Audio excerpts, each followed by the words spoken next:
Dark waters, the Titanic resurrected. Decades had passed since the sinking of the Titanic, and the legendary ship rested in its watery grave, its secrets buried beneath the ocean floor. But as technological advancements progressed, a bold decision was made to raise the Titanic from its slumber, an audacious attempt to bring the past back to life. An international team of engineers and archaeologists set out on a daring mission to resurrect the Titanic. The ship's wreckage was carefully salvaged, and plans were set in motion to restore the vessel to its former glory. Unbeknownst to them, the remnants of the infected and the dormant virus lay within the hull, waiting for a chance to be unleashed once more. Amidst great anticipation and fanfare, the resurrected Titanic set sail once more. Passengers from around the world boarded the ship, eager to experience a piece of history firsthand. But as the vessel embarked on its maiden voyage, darkness stirred beneath the polished surface, ready to emerge once again. Within the depths of the resurrected Titanic, the virus reawakened, silently infecting passengers and crew members. The infected, driven by their insatiable hunger, began to hunt and feed upon the unsuspecting. Panic and terror spread through the ship as history repeated itself, echoing the horrors of the past. As chaos erupted on board, a small group of uninfected passengers and crew members fought valiantly against the infected.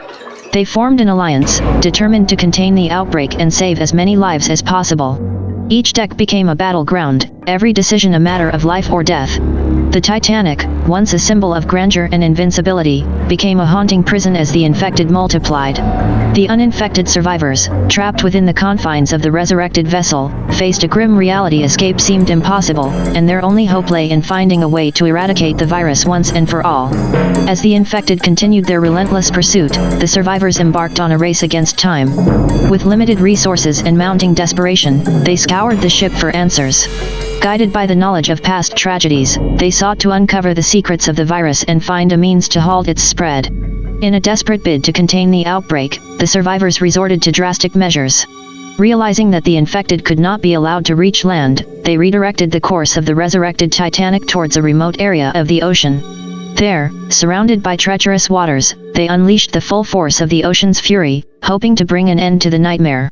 As the Titanic sailed towards its inevitable demise, a final battle ensued on board. The uninfected survivors fought with every ounce of strength and determination they had left, knowing that their sacrifice would protect the world from the re-emergence of the virus. Their valiant efforts to contain the outbreak became a testament to the resilience of the human spirit. In a blaze of destruction, the resurrected Titanic met its fate once again. The ship, now a vessel of both tragedy and sacrifice, sank beneath the waves, taking the infected and the remnants of the virus with it.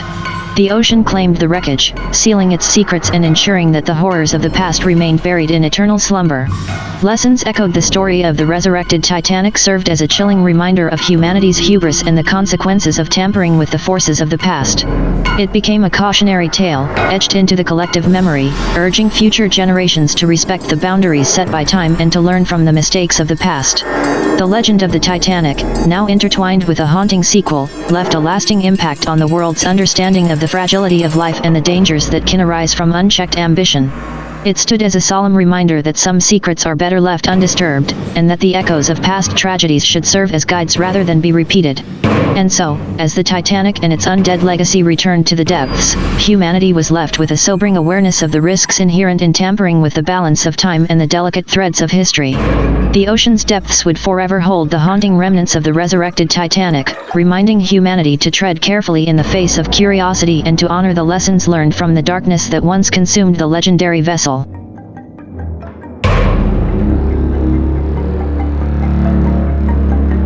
Titanic, Voyage of the Undead. Prologue, The Seeds of Infection. In the bustling city of Southampton, a mysterious virus began to spread, infecting the inhabitants with alarming speed. Similar to the flu but with rabies-like symptoms, the virus turned its victims into mindless, ravenous creatures. Panic swept through the city as the infected unleashed chaos and destruction. As the Titanic prepared for her maiden voyage, the virus had already seeped into Southampton. Thomas, a young man boarding the ship, unknowingly carried the virus within him. He appeared healthy, but the virus silently replicated, waiting for the opportune moment to manifest. The Titanic embarked on her journey, carrying a mix of hopeful passengers seeking new opportunities and crew members dedicated to their duties. Among them, Elizabeth, an adventurous soul, eagerly anticipated the voyage. Little did she know that darkness loomed ahead, ready to turn the ocean liner into a floating nightmare. As the ship sailed further into the Atlantic, the virus within Thomas awakened. He became feverish, his behavior erratic, and his eyes glazed with a menacing hunger. Thomas, consumed by the virus, began attacking fellow passengers, sparking confusion and terror among those aboard the Titanic. The infected passengers, now transformed into bloodthirsty zombies, descended upon the unsuspecting travelers. Panic gripped the ship as chaos erupted in every corridor. The crew, desperately trying to maintain order, realized the dire situation unfolding before their eyes. As the zombies multiplied, their insatiable hunger drove them to search for prey. The ship became a battleground of survival, with pockets of uninfected passengers and crew members fighting to evade the relentless pursuit of the undead.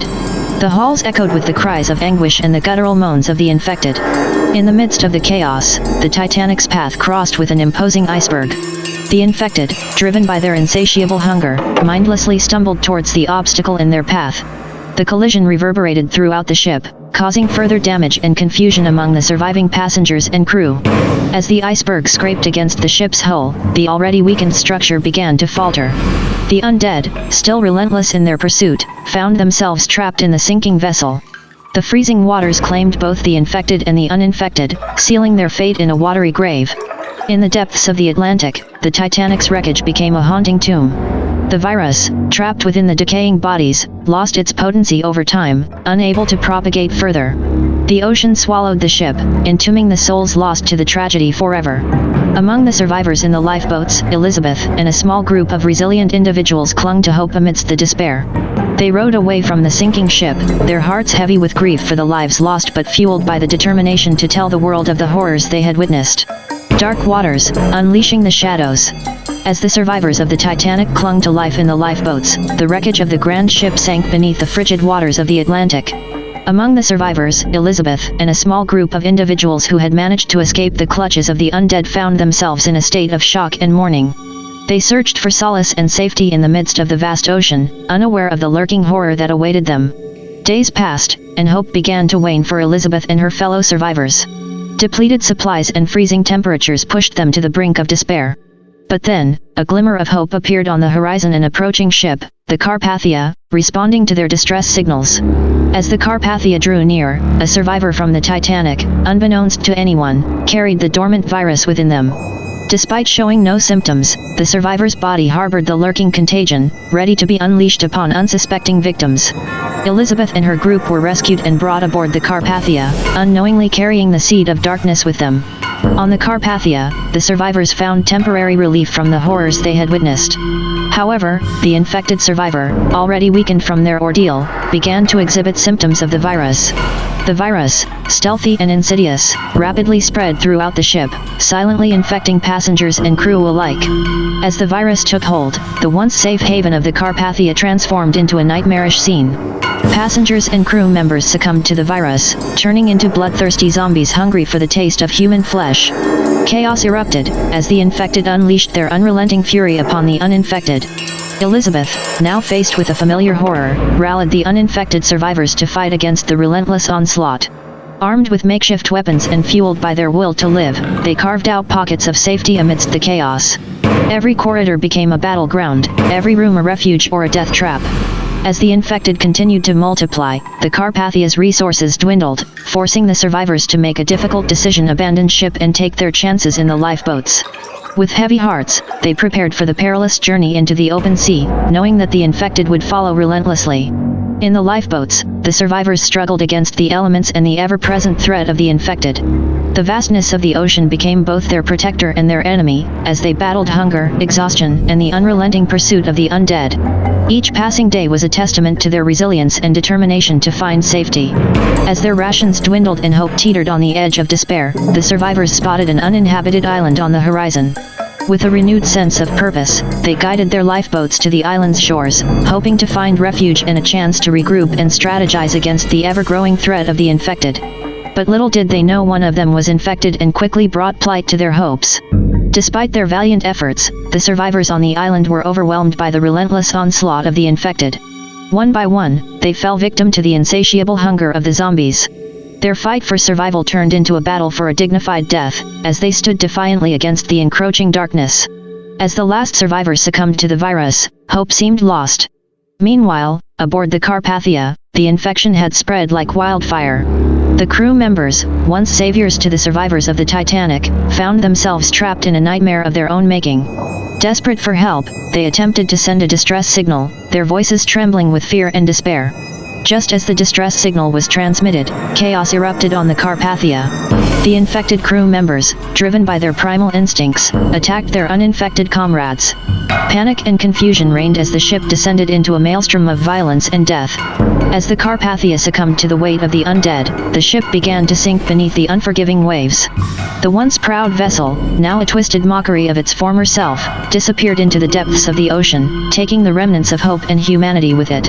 In the aftermath, the ocean's surface lay calm and serene, masking the horrors that had unfolded beneath. The infected survivors and the remnants of the Carpathia were lost to the abyss, their bodies entwined with the wreckage, forever silenced. Epilogue, a testament to loss. The tale of the Titanic and its ill-fated sequel aboard the Carpathia became a haunting reminder of the fragility of life and the darkness that can arise from even the noblest endeavors. The ocean became a graveyard, swallowing the echoes of the infected and the souls of those who had valiantly fought against the tides of horror. The story of the zombies on the Titanic and their subsequent spreading on the Carpathia served as a cautionary tale, forever etched into the annals of history. It reminded future generations of the consequences of unchecked epidemics and the importance of unity and preparedness in the face of unimaginable horrors. And so, the memory of those lost at sea and the legacy of their tragic demise lingered as a solemn reminder that in the darkest of times, humanity's survival may sometimes require the ultimate sacrifice. Dark Waters, Resurgence. For decades, the memory of the ill-fated Carpathia had faded into the annals of history, its tragic fate buried beneath the waves. But deep within the icy depths, the remnants of the infected and the dormant virus lay, waiting for an unsuspecting discovery to reignite the horror. In present times, a team of dedicated researchers embarked on an ambitious expedition to explore the wreckage of the Carpathia. Equipped with advanced technology and driven by a thirst for knowledge, they ventured into the depths of the ocean, unaware of the danger that awaited them. As the team meticulously explored the decaying remains of the Carpathia, a researcher inadvertently disturbed a hidden chamber, unknowingly releasing the dormant virus into the confined depths of the ship. The virus, once again awakened, wasted no time in infecting the unsuspecting explorers. The infected researchers, trapped within the submerged wreckage, transformed into bloodthirsty zombies. The claustrophobic corridors of the Carpathia became a twisted labyrinth, echoing with the haunting moans of the undead. Panic and chaos spread through the team as they fought for their lives against their former colleagues turned monsters. A small group of unaffected researchers, armed with limited resources, fought desperately to escape the sinking ship and the relentless pursuit of the infected. They navigated the treacherous passageways, seeking a way out before the virus consumed them all. Time became their greatest enemy as the infected grew in number. As the survivors emerged from the depths of the Carpathia, they faced an additional threat. The infected began to swarm nearby ships, spreading the virus further. The chaos spilled over onto the open waters, as unsuspecting vessels became scenes of horror and despair. The fight for survival expanded beyond the confines of the wreckage. Realizing the magnitude of the threat, the surviving researchers sought help from maritime authorities. The infected ships were marked as dangerous, and a race against time ensued to contain the virus before it spread to populated areas. Quarantine zones were established, and naval forces mobilized to prevent further outbreaks. Naval vessels became battlegrounds, as the infected ships relentlessly pursued their prey. Military forces engaged in desperate battles to protect unaffected areas and prevent the spread of the virus. Lives were lost, sacrifices made, as humanity fought to preserve its existence against the rising tide of the undead. Amidst the chaos and devastation, a breakthrough in scientific research offered a glimmer of hope. A team of dedicated scientists worked tirelessly to understand the nature of the virus, seeking a way to neutralize its effects and prevent further outbreaks. Their discoveries fueled the determination to find a solution and restore balance. As the virus continued to spread, humanity faced a defining moment. The uninfected, armed with knowledge and determination, rallied together in a final stand against the infected. Aided by the military and medical advancements, they fought with unwavering resolve, aiming to reclaim the seas from the clutches of the undead. The war on the infected ships reached its climax, as the combined efforts of humanity pushed the virus to the brink of defeat. The infected vessels were quarantined and dismantled, their remnants buried deep within the ocean's embrace. A new dawn emerged, one filled with cautious optimism and the lessons learned from the harrowing ordeal. The surviving researchers and their allies, scarred but not broken, looked to the future with a newfound determination to prevent such horrors from ever resurfacing. Epilogue: Lessons from the Abyss. The wreckage of the Carpathia, once a grave of darkness and despair, now served as a stark reminder of the perils lurking beneath the surface. The world came together to strengthen maritime safety measures, improving protocols and technologies to prevent the recurrence of such catastrophic outbreaks at sea. The story of the Carpathia's resurgent virus became a powerful testament to the resilience of humanity in the face of unimaginable challenges. It served as a reminder that even in the darkest of times, unity, knowledge, and the unwavering spirit of survival can pave the way for a brighter future. And so, as the waves settled and the infected ships faded into memory, humanity emerged stronger, armed with the wisdom gained from its encounters with the undead. The legacy of the Carpathia's resurgence became a cautionary tale, reminding generations to come of the importance of vigilance and preparedness against the lurking shadows that may still linger in the depths of the world's oceans. The Britannic, Voyage of the Damned. It was the year 1916, in the midst of World War I. The Britannic, sister ship to the ill-fated Titanic, had been requisitioned as a hospital ship, tasked with transporting wounded soldiers across the treacherous waters of the Mediterranean Sea. The vessel was a symbol of hope, providing medical aid and a chance at survival for those ravaged by war. Unbeknownst to the crew and medical staff, a deadly virus had taken root within the Britannic. Originating from the battlefields, the virus had mutated into a more sinister strain, rendering the infected not only physically wounded but also driven by a primal hunger for flesh. The ship became a floating breeding ground for the infected, an imminent threat to all on board. As the Britannic set sail from Southampton, England, its halls were filled with the wounded and medical personnel tending to their needs. Among them was Dr. Elizabeth Hastings, a compassionate and dedicated physician who had volunteered to serve on the hospital ship. Little did she know the horrors that awaited her on this fateful journey. Days into the voyage, the first signs of the infection emerged. A wounded soldier, brought aboard the Britannic, displayed symptoms that baffled the medical staff. Unbeknownst to them, the virus had infiltrated the ship, spreading quietly through the wounded and the medical personnel. The tranquility of the voyage quickly dissolved into a nightmare of chaos and terror. As the infected soldiers turned into ravenous zombies, they unleashed their fury upon the uninfected. Panic gripped the ship as the undead roamed the halls, seeking fresh victims to satiate their insatiable hunger. The crew, unprepared for such a calamity, struggled to contain the outbreak and protect the remaining survivors.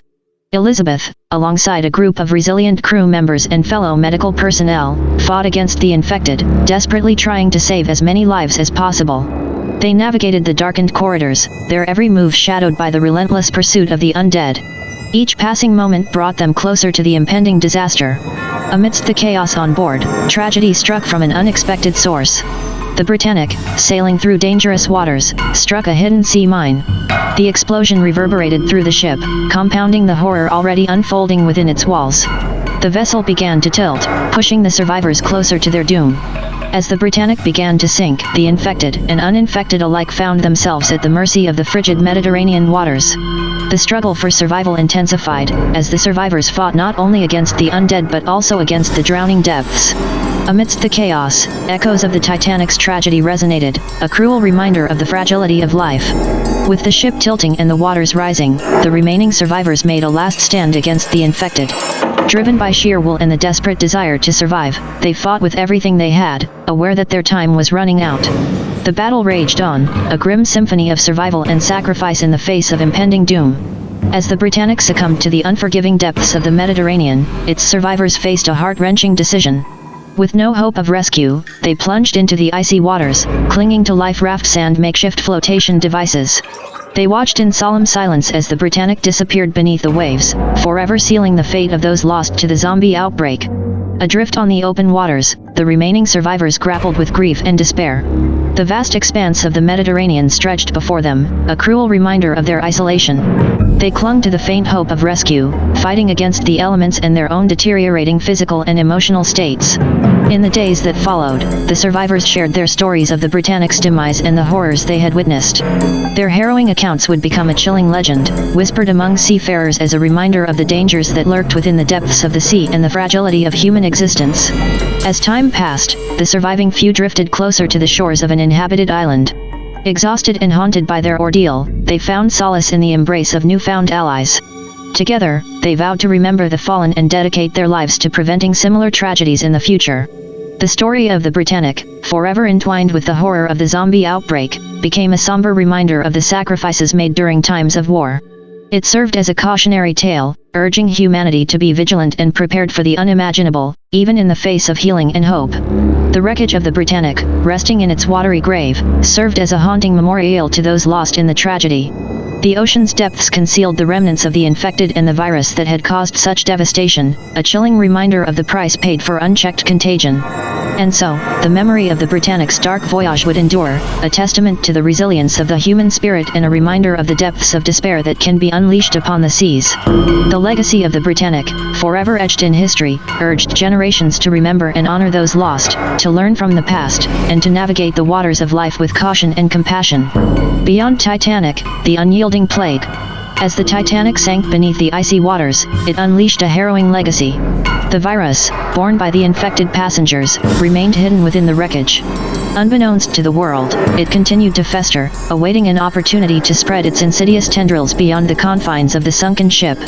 News of the disaster spread across the globe, leaving a lasting impact on the collective psyche of humanity. As other ships prepared to set sail, the specter of the undead loomed large. Fear and uncertainty permeated the air, but the allure of new opportunities and dreams of a better future pushed people to embark on their own maritime journeys.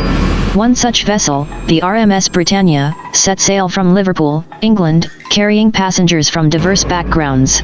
Unbeknownst to them, among the hopeful souls on board, a carrier of the insidious virus silently mingled.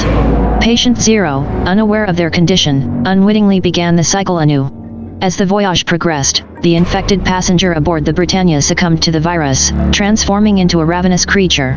They unleashed their insatiable hunger upon their fellow travelers, and chaos erupted once again. Panic gripped the ship as the infection spread rapidly, overwhelming both passengers and crew.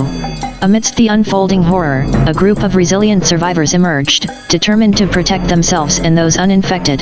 They fought desperately to secure safe zones, fortifying areas of the ship to stave off the relentless onslaught of the undead. The battle for survival became a grueling test of strength, ingenuity, and resilience. The Britannia, now plagued by the virus, unknowingly crossed paths with other ships, unwittingly weaving an intricate web of doom. As the infected passengers from the Britannia attacked neighboring vessels, the virus spread like wildfire. Ships once filled with hopeful travelers transformed into floating nightmares, their decks overrun by the undead. As the infected ships multiplied, the maritime landscape became a nightmarish battleground. Crew members, passengers, and even those who had initially sought to aid the survivors, found themselves caught in the crossfire. The high seas turned into a death trap, with ships becoming floating tombs, driven by an insatiable hunger for the living. Survivors from various ships fought to find sanctuary, forming alliances, and seeking refuge wherever they could. They scavenged for supplies, rationing what little they had in a desperate bid for survival. The infected, their numbers growing, relentlessly pursued the uninfected, their insidious presence shrouding the vastness of the ocean. Amidst the chaos, a few ships managed to establish communication with each other. They shared knowledge, strategies, and resources in a united front against the unyielding plague. A glimmer of hope emerged as survivors devised a plan to consolidate their forces, combining their strength to confront the undead and seek a way to break free from the maritime nightmare.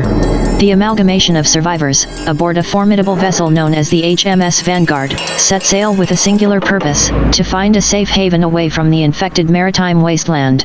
They faced treacherous waters, battling not only the undead but also their own inner demons, as the toll of loss and despair weighed heavily upon their hearts. The HMS Vanguard, guided by the collective determination of the survivors, pressed onward through the treacherous sea. Their destination remained uncertain, but their resolve to break free from the clutches of the undead remained unshaken. United in purpose, they formed a tight-knit community, sharing skills, knowledge, and hope. As the Vanguard ventured further into uncharted waters, they encountered isolated pockets of uninfected survivors. These resilient groups, having weathered the storm in seclusion, joined forces with the Vanguard, bolstering their ranks and increasing their chances of finding a secure sanctuary. In a climactic confrontation, the combined forces of the Vanguard and their newfound allies made a final stand against the infected. Armed with improvised weapons, they fought with unwavering determination and a fierce desire for liberation. Lives were lost, sacrifices were made, but their resilience prevailed, driving the undead back into the depths. As the infected retreated, the survivors finally caught sight of land, a remote island untouched by the virus. The HMS Vanguard, battered and scarred, docked at the welcoming shores. The survivors stepped onto solid ground, a mix of relief, gratitude, and sorrow for the friends lost in the relentless battle against the undead. On the island, the survivors worked together to establish a thriving community. With the virus contained and the infected vanquished, they focused on healing, rebuilding, and forging a new life. The scars of their past experiences remained, but they served as a reminder of the strength and resilience that had carried them through the darkest of times. The tale of the undead pandemic that swept across the maritime world became a haunting legend, shared through generations. It stood as a testament to the indomitable human spirit, the will to survive against insurmountable odds, and the power of unity in the face of unimaginable horrors. The survivors, forever bound by their shared ordeal, vowed to preserve the memory of the maritime catastrophe and the sacrifices made. They worked tirelessly to ensure that the lessons learned would never fade, striving to safeguard future generations from the perils that had befallen them. And so, the legacy of the undead plague on the seas became a testament to the strength, resilience, and unwavering hope of humanity. It served as a reminder that even in the most unforgiving circumstances, the will to survive and the bonds forged in adversity could overcome the darkest of nightmares. The Olympic, Shadows of Dread. Long before the Titanic and the Britannic faced their respective tragedies, there was the RMS Olympic, the first of the three magnificent sister ships. Launched in 1911, the Olympic was a symbol of elegance and opulence, setting sail on a journey that would later become shrouded in darkness. Amidst the backdrop of a world on the brink of war, the Olympic embarked on a routine transatlantic voyage. Passengers from various walks of life filled the luxurious halls, blissfully unaware of the imminent danger lurking in their midst. Among them was Dr. Alexander Wright, a renowned physician, whose medical expertise would soon be tested beyond measure. Somewhere on the vast expanse of the ocean, a mysterious illness took hold, infecting unsuspecting passengers and crew members. The virus, much like its future counterparts, drove its victims into a state of madness, turning them into ravenous beings consumed by an insatiable hunger for human flesh. Panic and fear spread through the ship like wildfire. Dr. Wright, armed with his knowledge and determination, fought to contain the outbreak on the Olympic. With limited resources and the weight of responsibility on his shoulders, he rallied a small group of crew members and passengers who were yet uninfected. Together, they forged a path through the infected hordes, striving to save as many lives as possible. As the virus continued to spread, the Olympic became a battleground between the infected and the uninfected. Passengers and crew members fought valiantly to protect themselves and each other. Every deck, every corridor, became a scene of desperate conflict, as the uninfected sought to evade the ravenous horde that hunted them relentlessly. As the infected multiplied and chaos reigned, an unforeseen disaster loomed on the horizon. The Olympic, navigating treacherous waters, collided with an iceberg. The impact jolted the ship, exacerbating the turmoil within. The vessel, already beleaguered by the virus, now faced the additional threat of sinking into the icy depths of the Atlantic. As the Olympic listed, panic turned into sheer terror. The infected and uninfected alike scrambled for lifeboats, clinging to the hope of survival. Dr. Wright and his remaining allies fought their way through the chaos, their determination to escape the sinking ship matched only by the urgency to protect themselves from the infected still on board. In the final moments before the Olympic succumbed to the icy waters, Dr. Wright and his companions faced a devastating choice. They made a sacrificial stand, diverting the attention of the infected to allow the remaining uninfected to escape. With heavy hearts, they bid farewell to their doomed vessel, knowing that their sacrifice would give others a chance at survival. As the Olympic slipped beneath the waves, its fate sealed, the infected met a watery grave. The ocean's depths became a haunting resting place for the ship and the memories of the horrors endured on board.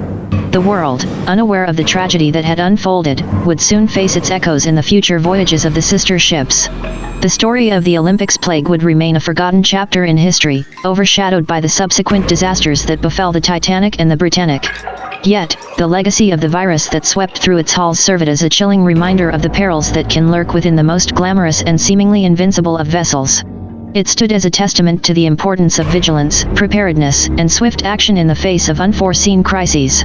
The wreckage of the Olympic rested silently beneath the waves, its secrets locked away in the depths of the ocean. The tragedy that had unfolded on board would become a forgotten tale, but its impact would resonate in the future, serving as a haunting prelude to the horrors that awaited the Titanic and the Britannic. And so, as the world moved forward, the ghosts of the Olympics plague remained hidden, silently urging humanity to remember the lessons learned. They whispered from the depths, reminding future generations of the fragility of life, the inevitability of adversity, and the indomitable spirit that propels humanity to confront even the darkest of shadows.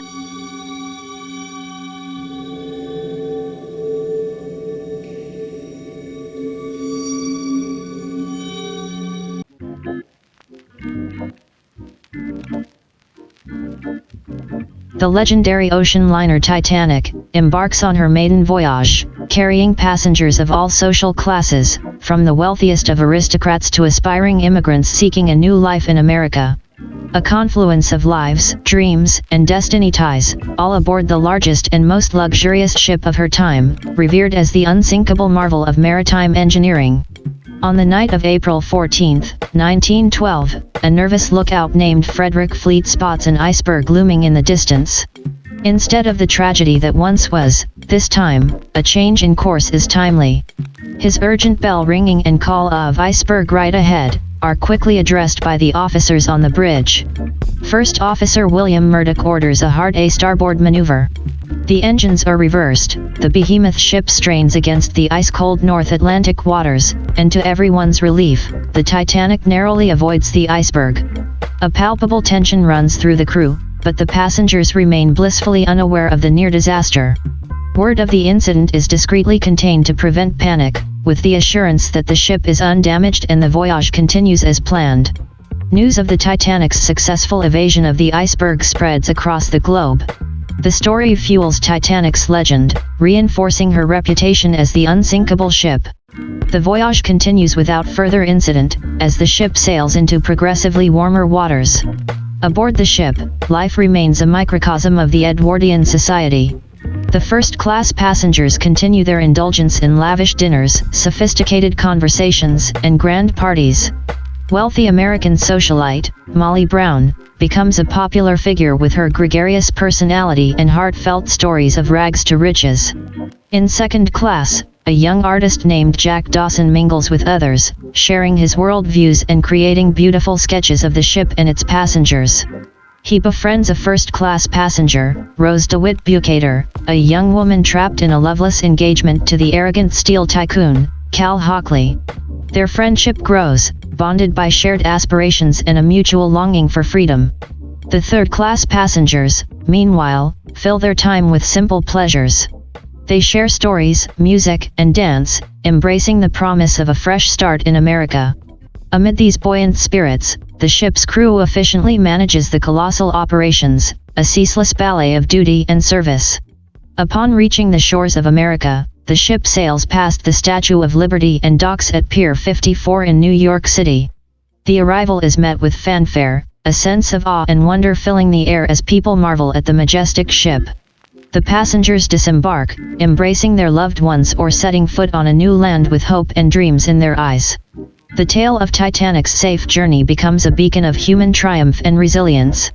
Post the successful maiden voyage, the Titanic continues to serve as the White Star Line's crown jewel, making regular transatlantic trips. The stories of the people aboard, their lives, loves, and experiences continue to captivate and intrigue, creating an enduring legend. Each voyage is a testament to the progress of human engineering and a symbol of luxury and grandeur. Over the years, the Titanic plays a significant role in major world events, being used as a troop transport during World War I and later serving as a symbol of hope during the Great Depression. She even plays a vital role in World War II, transporting soldiers and refugees across the Atlantic. As the decades pass, newer, faster, and larger ships begin to eclipse the Titanic, yet she remains a living testament to a bygone era of opulence and grandeur. Eventually retired, she is preserved as a floating museum, attracting millions of visitors who walk her decks and hallways, reliving the golden age of ocean liners. In this timeline, the Titanic continues to be an emblem of human ambition, an enduring symbol of progress, resilience, and survival.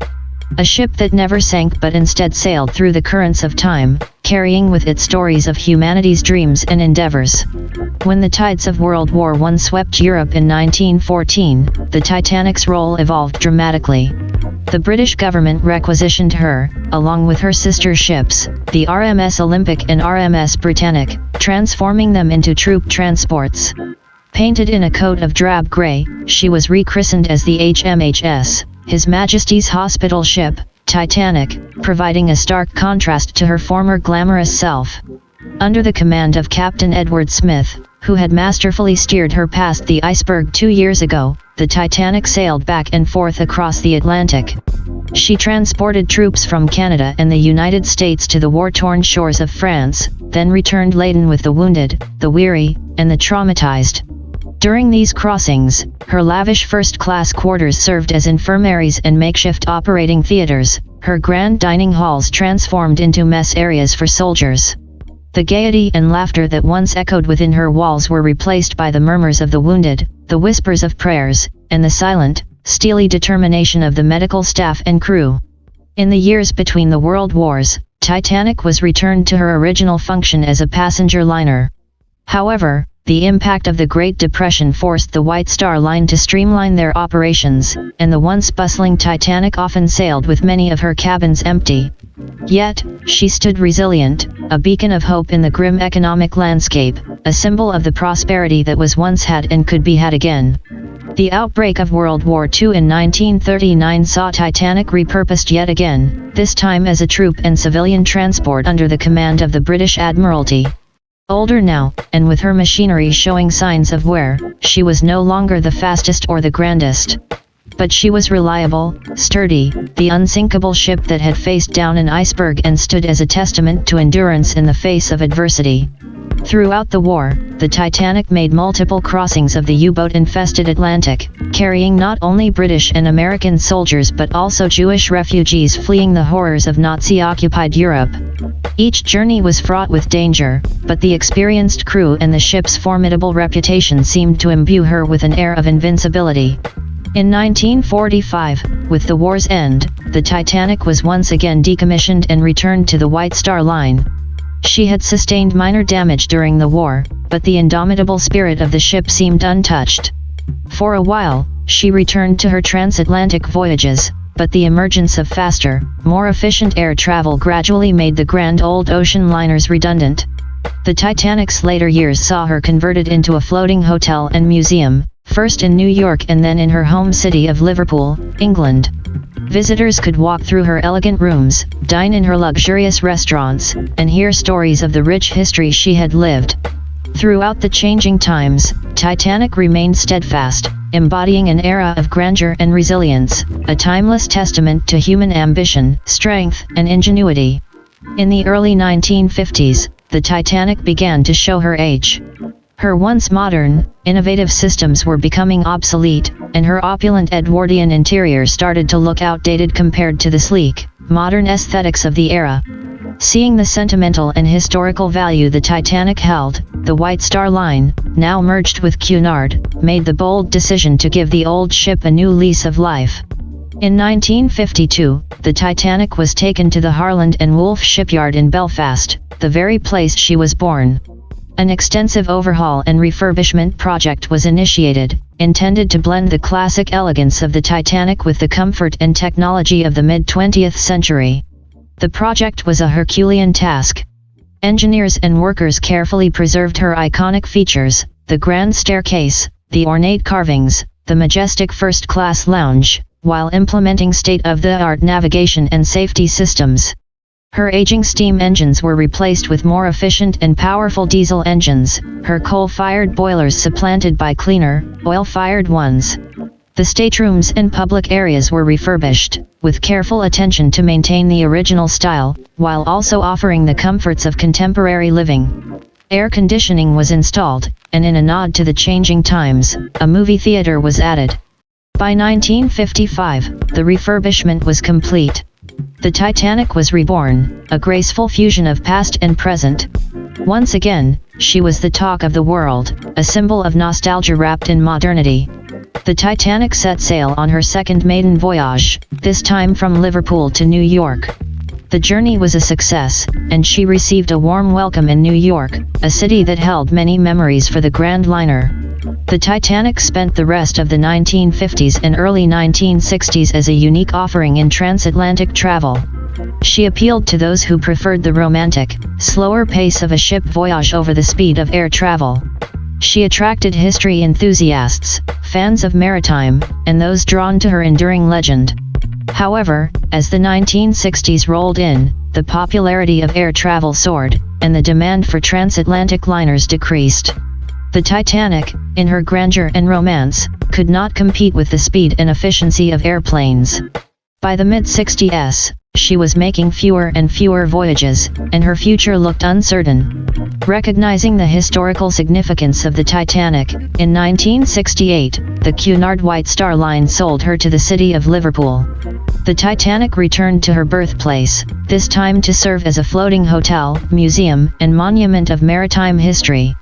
The Grand Liner, which had seen the turn of the century, 2 world wars, and the rise and fall of transatlantic voyages, was now ready to embrace her new role as the guardian of history, her decks echoing with the stories of a bygone era.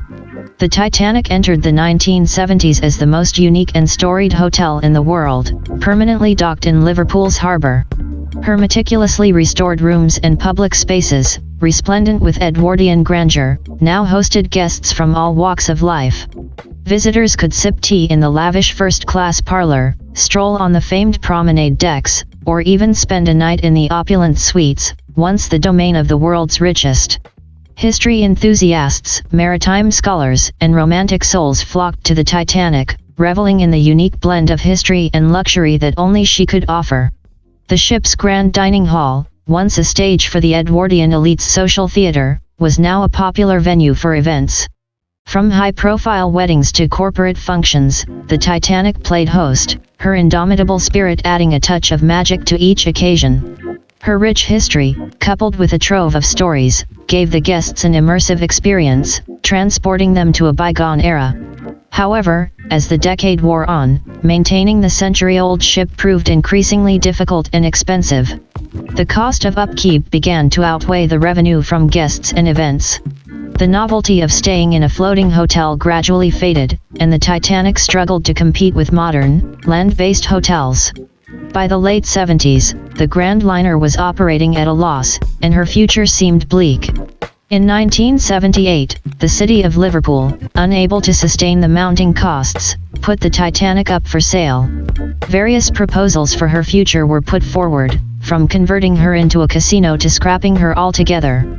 It seemed like the final chapter of Titanic's storied life was closing in, a dismal end to a ship once hailed as unsinkable. However, fate had another twist in store for the Titanic. A wealthy American entrepreneur and maritime history enthusiast, Robert Bob Sinclair, CEO of the Sinclair Expedition Company, came across the sale news. Sinclair, an adventurer at heart, saw an opportunity in the Titanic that others failed to see. In 1979, Sinclair purchased the Titanic with a vision to breathe new life into the ship, not as a luxury liner or a floating hotel, but as an expedition vessel. He imagined the Titanic exploring the world's remotest corners, her deck once again cutting through open seas, her timeless grandeur witness to new adventures and discoveries. Before she could set sail again, the Titanic required extensive overhaul and modernization. Sinclair spared no expense in the refurbishment. The ship was towed to a dry dock in Boston, where a team of expert naval architects, engineers, and restoration specialists embarked on the Herculean task of preparing the Titanic for her new journey. Over the next 2 years, the Titanic underwent a transformation. While her historical essence and Edwardian elegance were meticulously preserved, every system on board was modernized. Her diesel engines were replaced with cutting-edge nuclear propulsion, granting her unmatched range and endurance.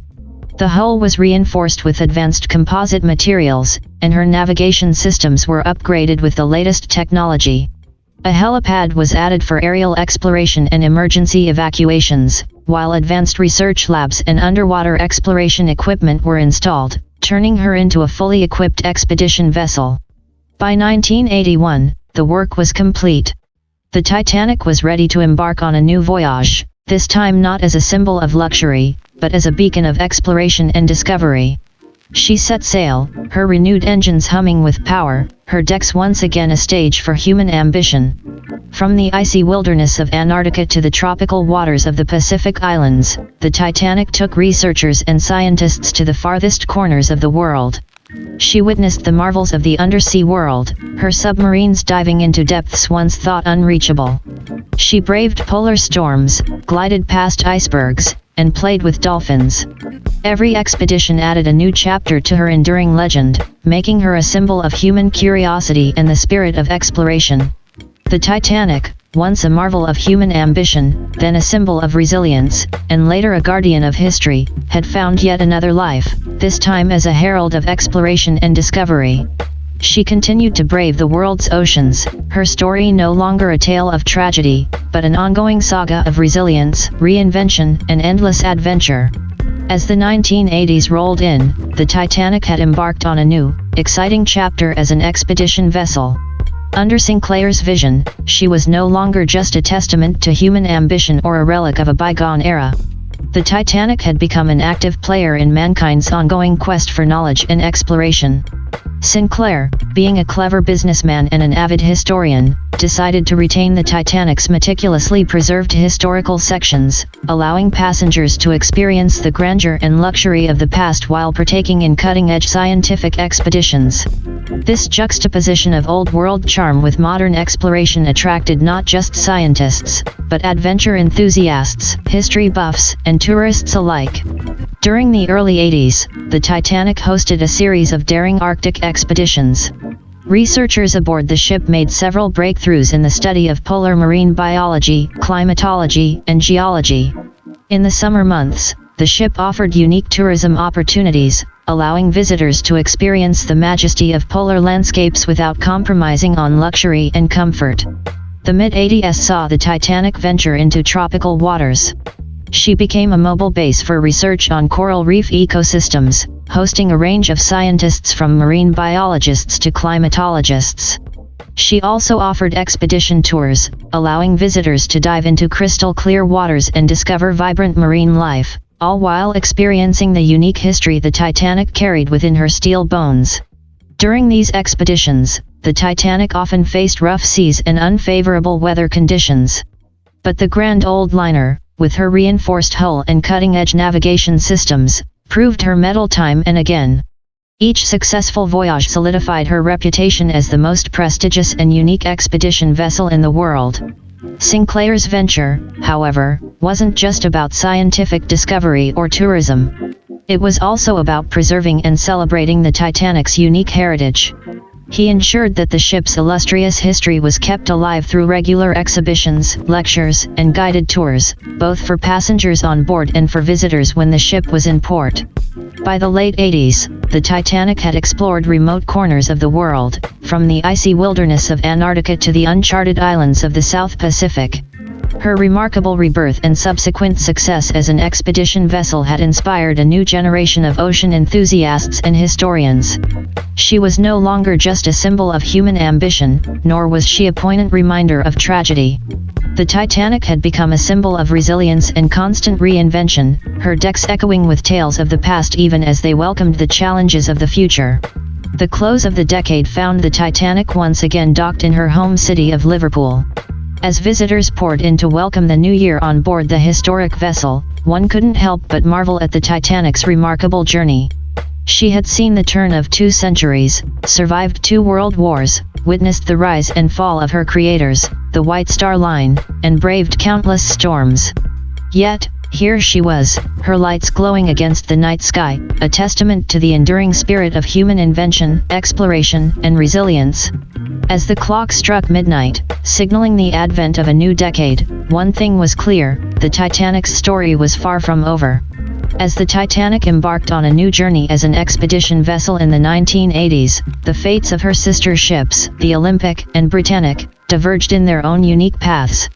The RMS Olympic, affectionately known as Old Reliable, had an illustrious career, serving both as a luxury liner and a troop ship during World War I, mirroring Titanic's alternative history in our tale. However, the real-life Olympic didn't have the privilege of a refurbishment in the 1950s or the luck to be transformed into a hotel and later an expedition ship. Despite her reliable service, the Olympic couldn't escape the decline in the transatlantic passenger trade. The Great Depression hit the shipping lines hard. By the mid-1930s, the aging Olympic, with its outdated technology and interior, struggled to compete with more modern and efficient ships. She made her final commercial voyage in 1935, ending nearly a quarter-century of service.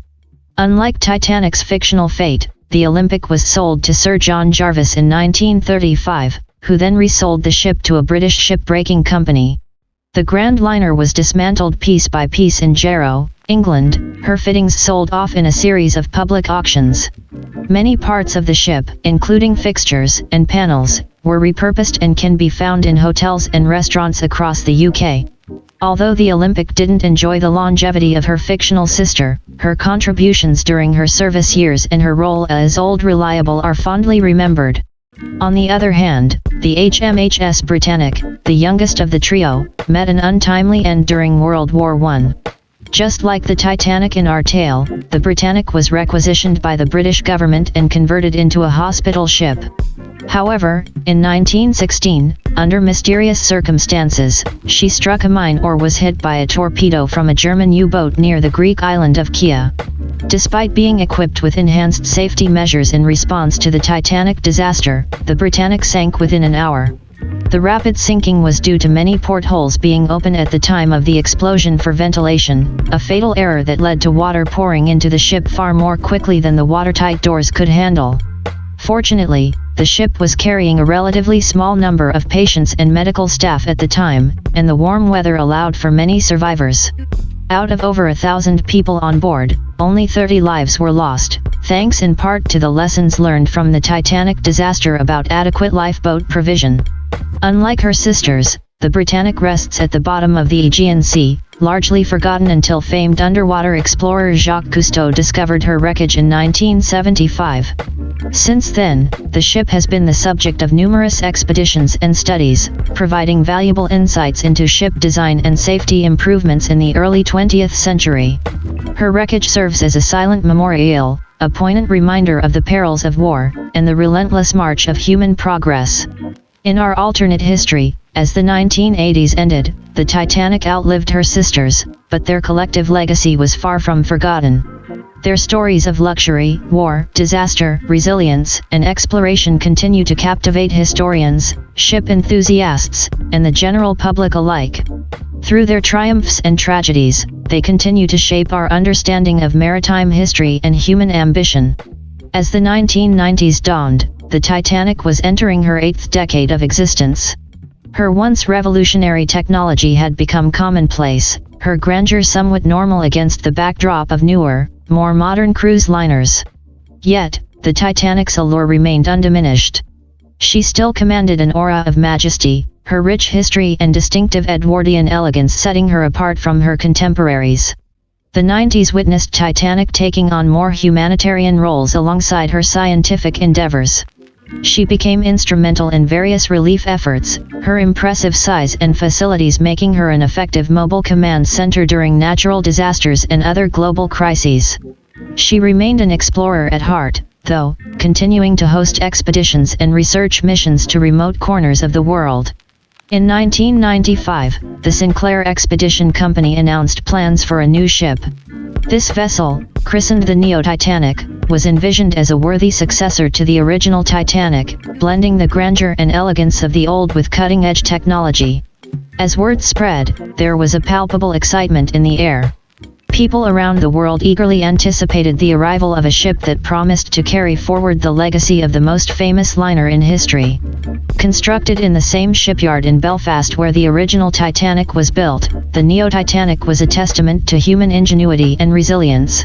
Every detail, from her sweeping grand staircase to her elegant first-class cabins, was designed to echo the luxurious Edwardian style of her namesake.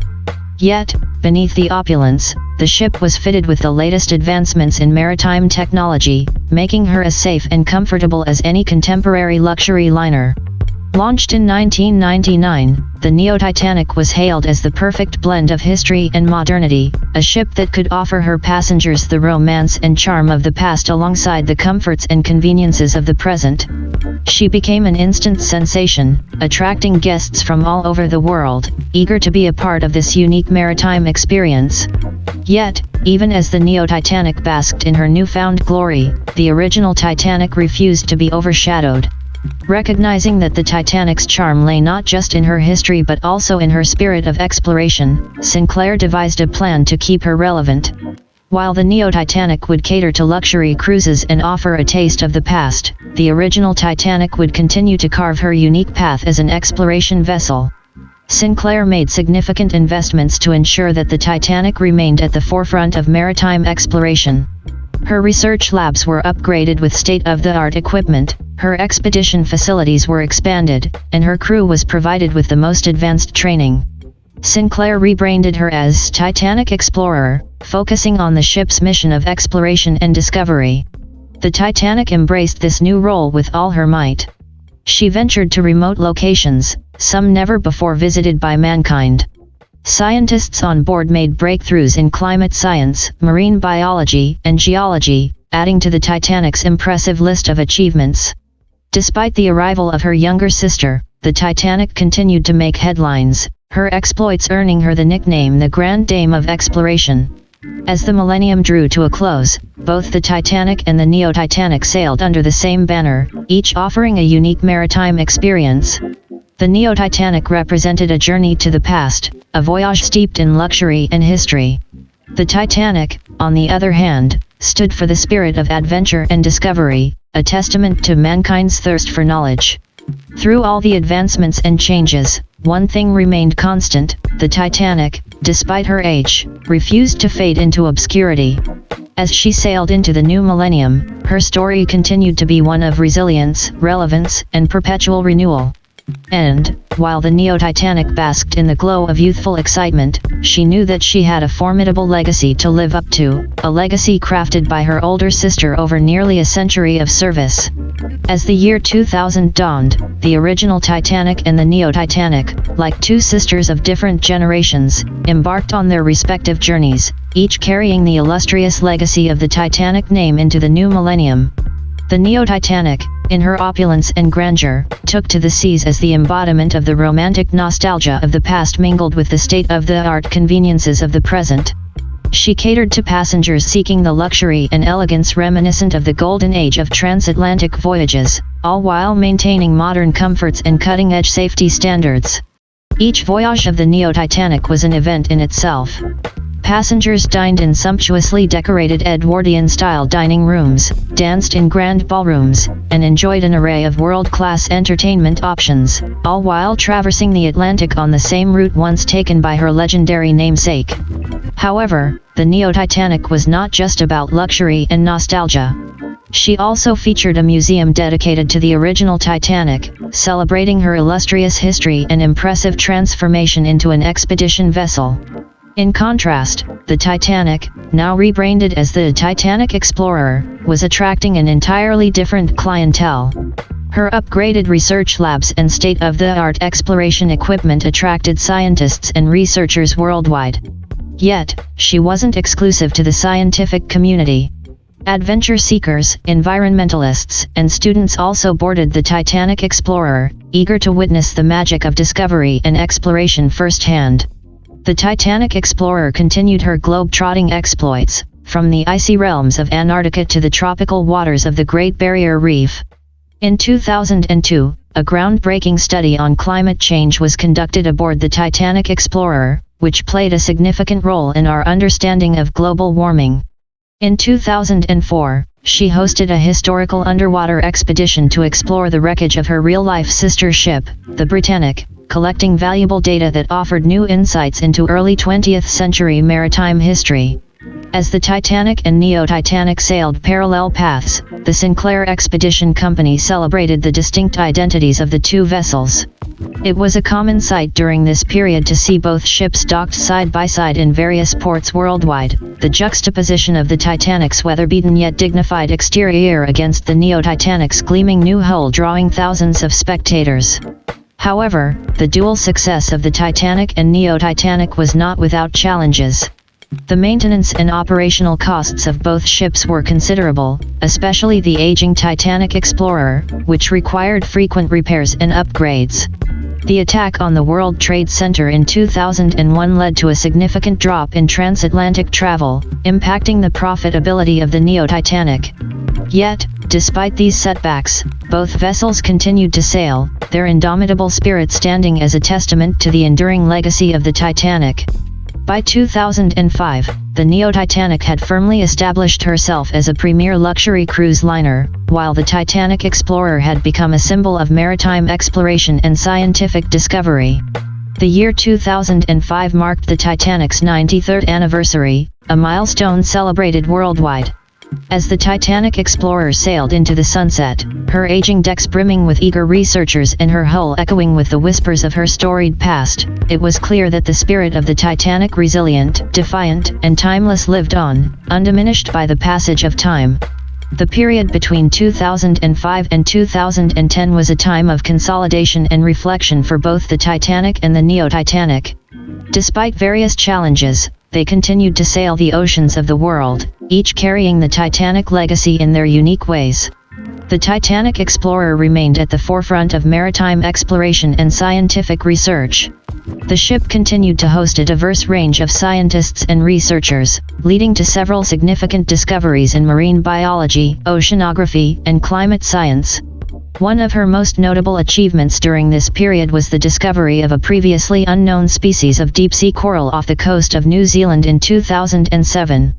Moreover, the Titanic Explorer also served as a floating classroom, providing a unique educational platform for students worldwide. The ship's Classrooms at Sea program attracted thousands of students every year, offering them hands-on experience in marine exploration and environmental studies. Despite her advancing age, the Titanic Explorer remained remarkably resilient. Regular refurbishments and upgrades kept her seaworthy and up to the task of handling the rigors of deep-sea exploration. However, the costs of maintenance were steadily increasing, and by 2009, the Sinclair Expedition Company began to explore potential partnerships with academic institutions and environmental organizations to secure additional funding for the Titanic Explorer's operations. Meanwhile, the Neo-Titanic continued to captivate the public with her blend of historical charm and modern luxury. She quickly became the epitome of a unique cruising experience, offering passengers a chance to step back in time while enjoying all the comforts of the 21st century. Her popularity only grew over the years, with bookings often made years in advance. In 2008, the Neo-Titanic made headlines when she recreated the original Titanic's maiden voyage. The journey, starting from Southampton and ending in New York, was sold out months in advance, with passengers from all walks of life eager to be a part of this historic event. In addition to her regular cruises, the Neo-Titanic also hosted several special events, including film festivals, historical conventions, and even a few weddings. However, the most significant event took place in 2010 when the ship was chartered by a Hollywood production company to serve as the setting for a major motion picture set in the early 20th century. The film, a historical drama, was a huge success, further boosting the Neo-Titanic's reputation and popularity. Despite their distinct paths, the Titanic and the Neo-Titanic remained linked, bound together by the weight of their shared history. The original Titanic, with her explorer's heart and aged elegance, and the Neo-Titanic, with her nostalgic charm and modern luxury, became iconic symbols of the enduring fascination with the golden age of transatlantic travel. By 2010, both the Titanic and the Neo-Titanic had carved their respective niches and were sailing strong, the grandeur of their namesake living on in their continued voyages. The Titanic had not only survived but had defied the odds to remain a vital and relevant part of the world's maritime landscape. The period from 2010 to 2014 was marked by new challenges and opportunities for both the Titanic and the Neo-Titanic. While they continued their distinctive voyages, the Sinclair Expedition Company had ambitious plans on the horizon. In 2012, Sinclair announced plans for another sister ship. This ship, christened the Titanic Nova, was envisioned to be the pinnacle of modern maritime technology, a vessel that would not just carry forward the legacy of the Titanic, but redefine it. Construction began in a flurry of excitement and anticipation. The Titanic Nova was being built in the same shipyard as her predecessors, but she would be nothing like them. Envisioned as a smart ship, the Titanic Nova was designed with advanced AI systems, cutting-edge navigation equipment, and energy-efficient propulsion systems. Unlike the Neo-Titanic, which harkened back to the past, the Titanic Nova was designed to look forward, a true ship of the future. Meanwhile, both the Titanic Explorer and the Neo-Titanic continued their respective journeys. The Titanic Explorer was showing her age, but she remained a robust research vessel. The Classrooms at Sea program was thriving, attracting students and educators worldwide. In 2013, the Titanic Explorer undertook a significant expedition to the Arctic, contributing valuable data to the study of climate change. The Neo-Titanic, meanwhile, remained a popular luxury liner, her voyages frequently sold out. Her historical charm continued to captivate guests, and she garnered accolades for her unique cruising experience. In 2013, she hosted a centennial celebration of the original Titanic's launch, which attracted historians, maritime enthusiasts, and Titanic fans from around the globe. However, the impending arrival of the Titanic Nova cast a shadow of uncertainty over both ships. Could they continue to hold their own in the face of such advanced competition? The Neo-Titanic, for all her charm, lacked the cutting-edge amenities offered by other luxury liners, while the Titanic Explorer was grappling with increasing maintenance costs and the physical limitations of an aging vessel.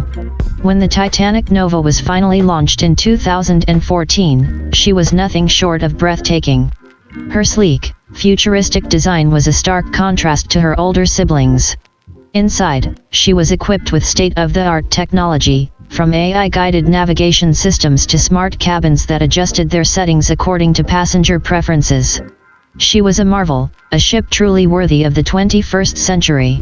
Yet, even as the Titanic Nova embarked on her maiden voyage, the Titanic and the Neo-Titanic refused to be outdone.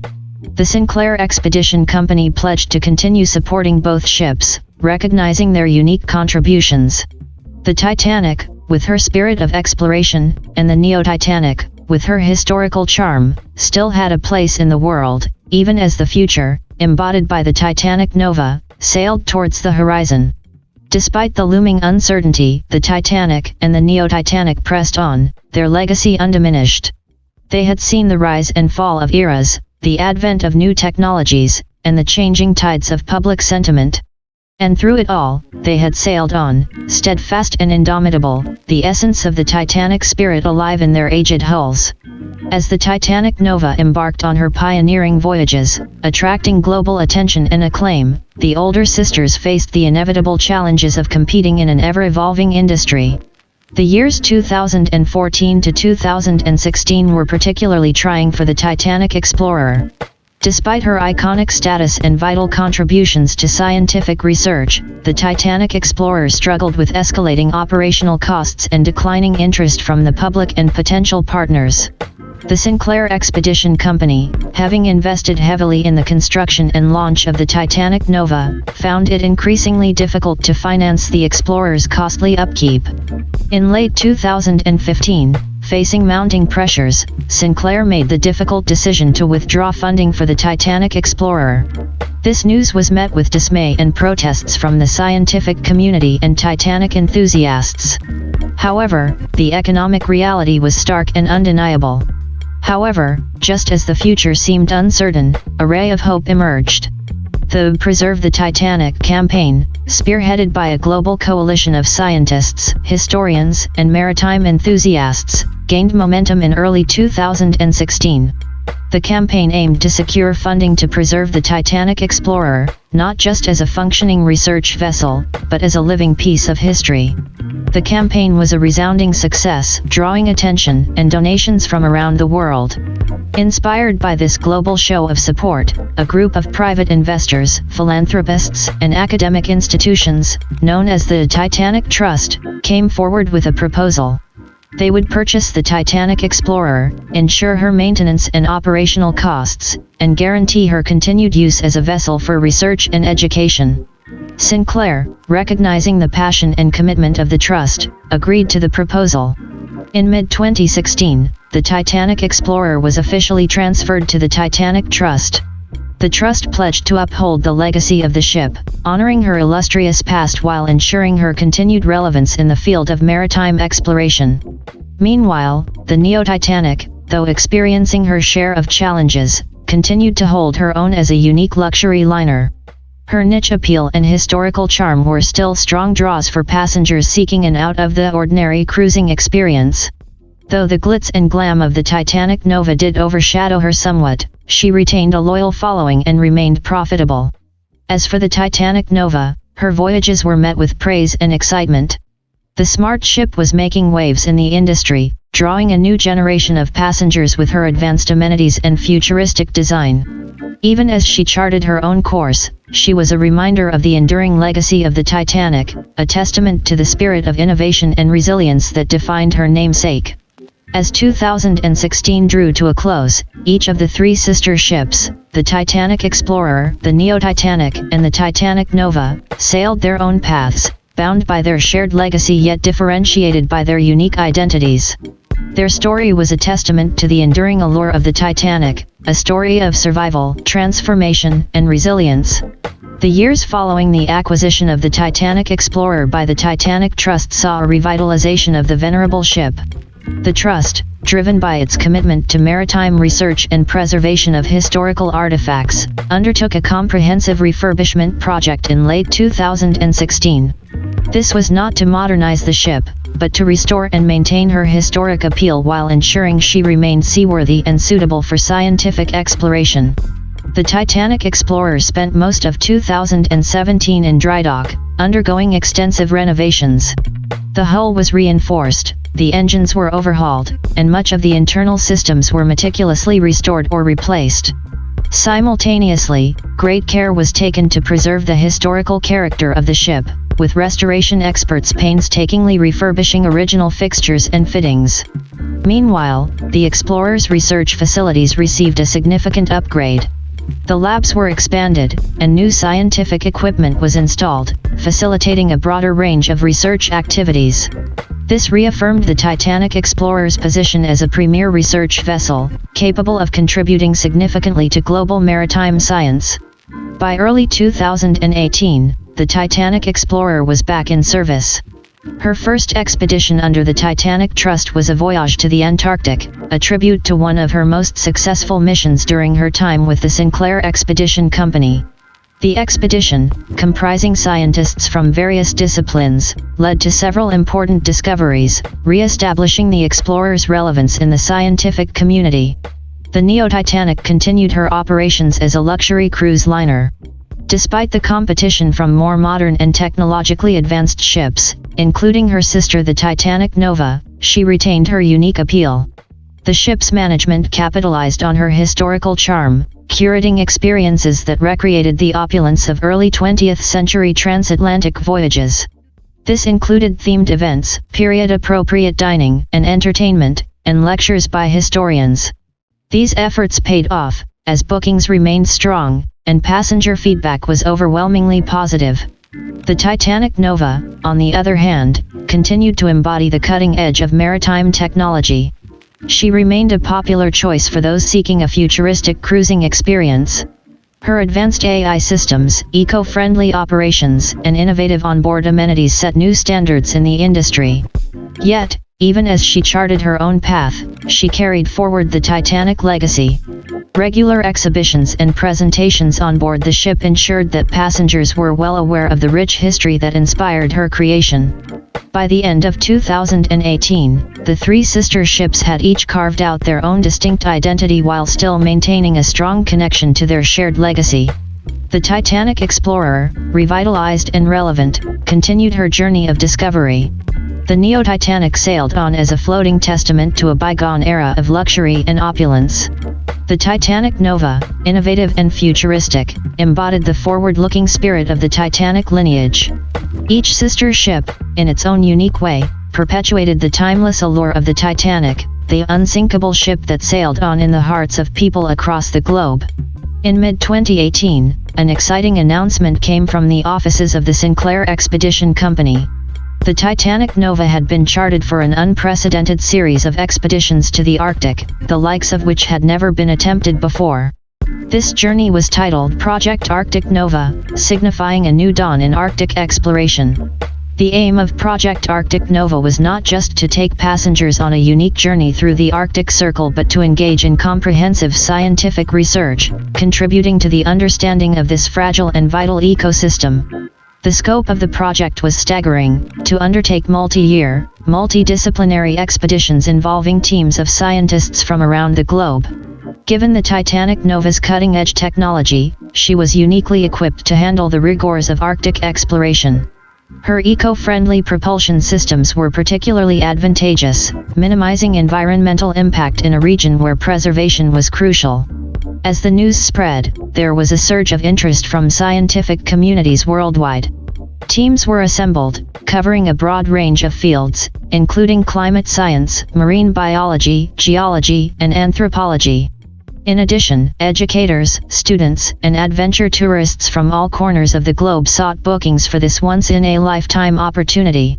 Simultaneously, the Titanic Trust decided to collaborate with Sinclair to ensure that the historical context was not lost in this modern expedition. They offered the newly refurbished Titanic Explorer to join the expedition as a secondary research vessel and historical consultant. The Neo-Titanic, too, found a way to participate. She arranged a series of themed cruises that followed a safe distance behind the expedition, offering passengers a curated Arctic experience. This included lectures about the Arctic's historical exploration, showcases of Arctic flora and fauna, and breathtaking views of the Northern Lights. The first voyage of Project Arctic Nova set off in the late summer of 2018, the Titanic Nova leading the way, flanked by the Titanic Explorer and followed by the Neo-Titanic. It was an awe-inspiring sight to see the three sister ships sailing together, each contributing to the project in its unique way. Project Arctic Nova's first year was an incredible success. The multidisciplinary teams on the Titanic Nova made several key discoveries related to climate change and Arctic wildlife. Meanwhile, the Titanic Explorer contributed valuable historical context to the findings, while the Neo-Titanic provided a front-row seat to the curious public. Press coverage was extensive, and public interest was piqued, the world eagerly following the progress of this extraordinary Arctic expedition. As 2018 drew to a close, the three ships returned to port for a brief respite before embarking on the next leg of the multi-year project. There was a sense of great anticipation as preparations were made for the next year's voyage. The story of the Titanic legacy continued to unfold, with the spirit of exploration, discovery, and historical preservation at its heart. The Arctic, with its rugged beauty and untold mysteries, was the new frontier, and the three Titanic sister ships were at the forefront of this exciting journey.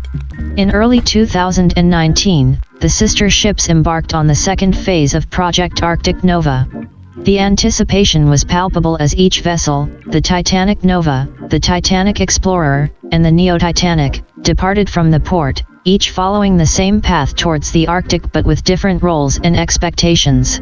The Titanic Nova, with her advanced technology and state-of-the-art research facilities, led the expedition. The ship was abuzz with activity, as scientists from various fields undertook their respective tasks. Climate scientists were constantly monitoring and recording atmospheric and oceanic conditions, predicting and tracking weather patterns with meticulous attention. Marine biologists were excitedly observing and cataloging the myriad sea creatures encountered on the voyage, from schools of fish to pods of whales. Geologists studied the composition of the seawater, hoping to gain insight into the geological history of the Arctic region. In addition to the scientific research, the Titanic Nova's expedition also had an educational aspect. Several of the scientists on board were teachers, committed to sharing their knowledge and experience with a broader audience. Using the ship's advanced telecommunication systems, they conducted live video sessions with schools and universities around the world. Students from different continents could watch real-time scientific research happening in the middle of the ocean, ask questions, and even suggest experiments.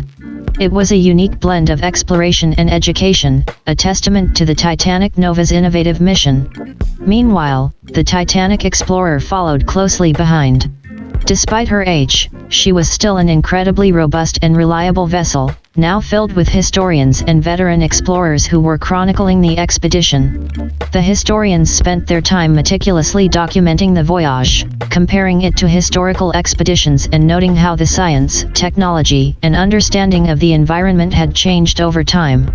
Veteran explorers shared their experiences and survival strategies, providing practical knowledge to the teams on the Nova. Aboard the Neo-Titanic, the atmosphere was somewhat different. Here, the journey was more about experience than scientific discovery. The passengers, while not directly involved in the research, were nonetheless part of the adventure. They attended lectures about the Arctic, given by experts in the field, and watched real-time footage of the Nova's activities. They also enjoyed the stunning views, recreational activities, and luxurious amenities the Neo-Titanic had to offer, making the cruise both educational and enjoyable. As the sister ships moved closer to the Arctic, the excitement grew. Icebergs began to appear on the horizon, and the temperature dropped noticeably.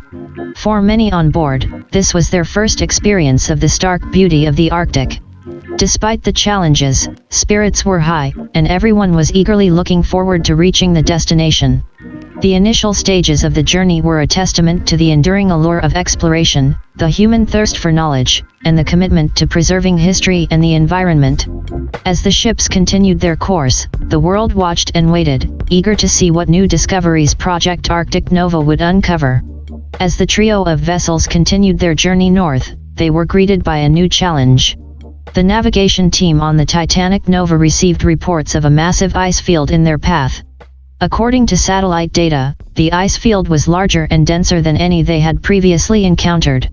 At first, the reports were met with a sense of excitement.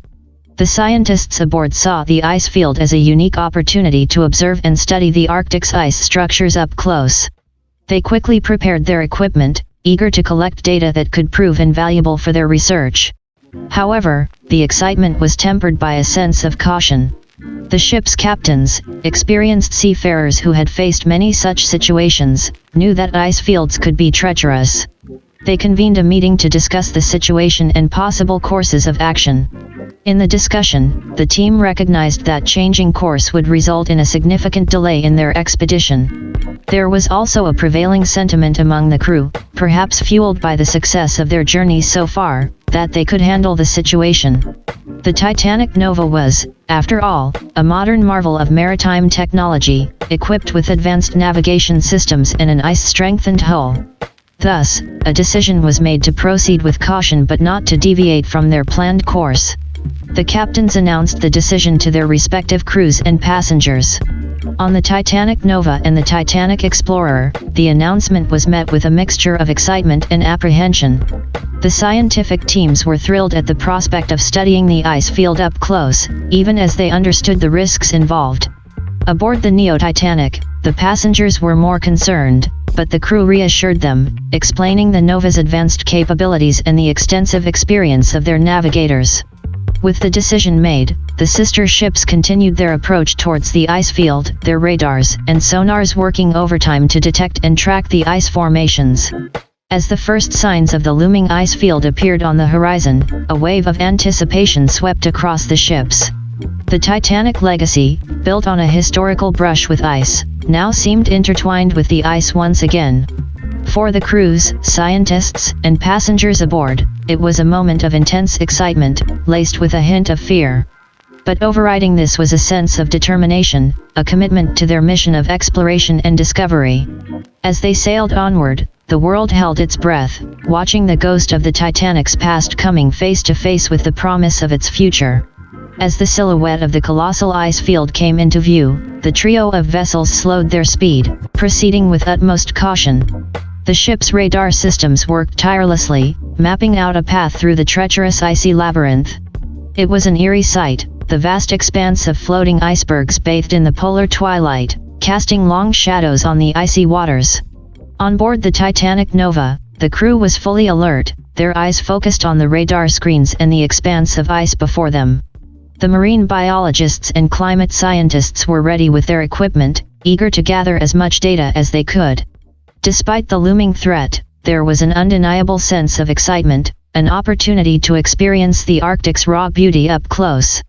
On the Titanic Explorer, the historians were documenting every moment, capturing photographs, writing detailed descriptions, and drawing comparisons with historical Arctic expeditions.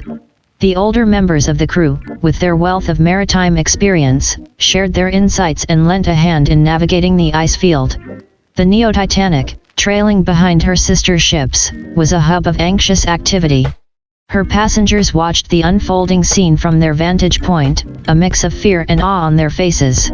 The crew did their best to reassure them, reminding them of the modern maritime safety measures in place.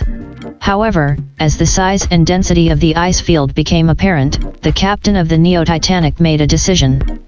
Given the ship's primary role as a luxury cruise liner and the safety of the passengers on board, he decided to turn back.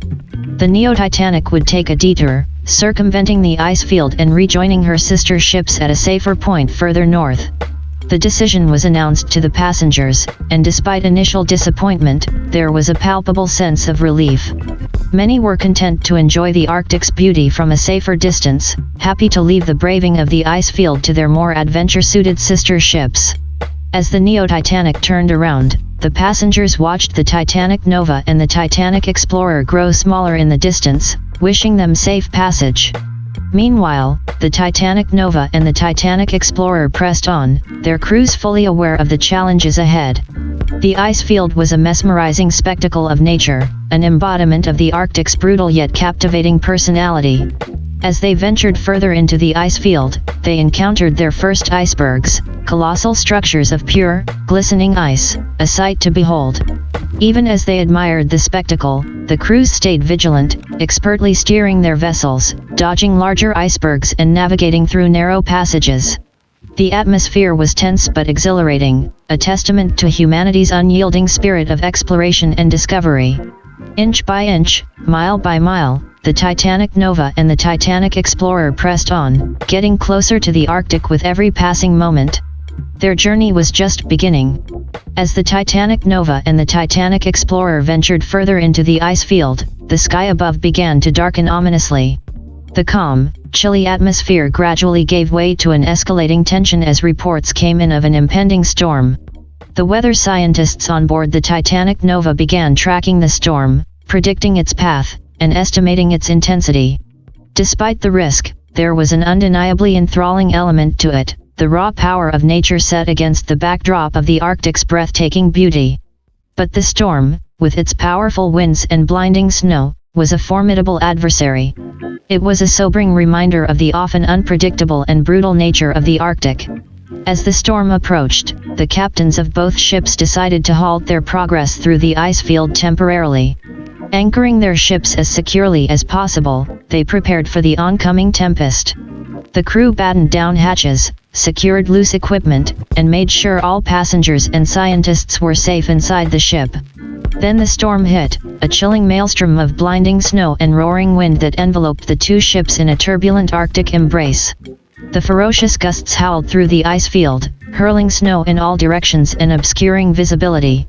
It was an awe-inspiring spectacle, a test of endurance, and a confrontation with the raw, untamed elements of the Arctic. Meanwhile, the Neo-Titanic, having successfully avoided the ice field, received the storm warning from her sister ships.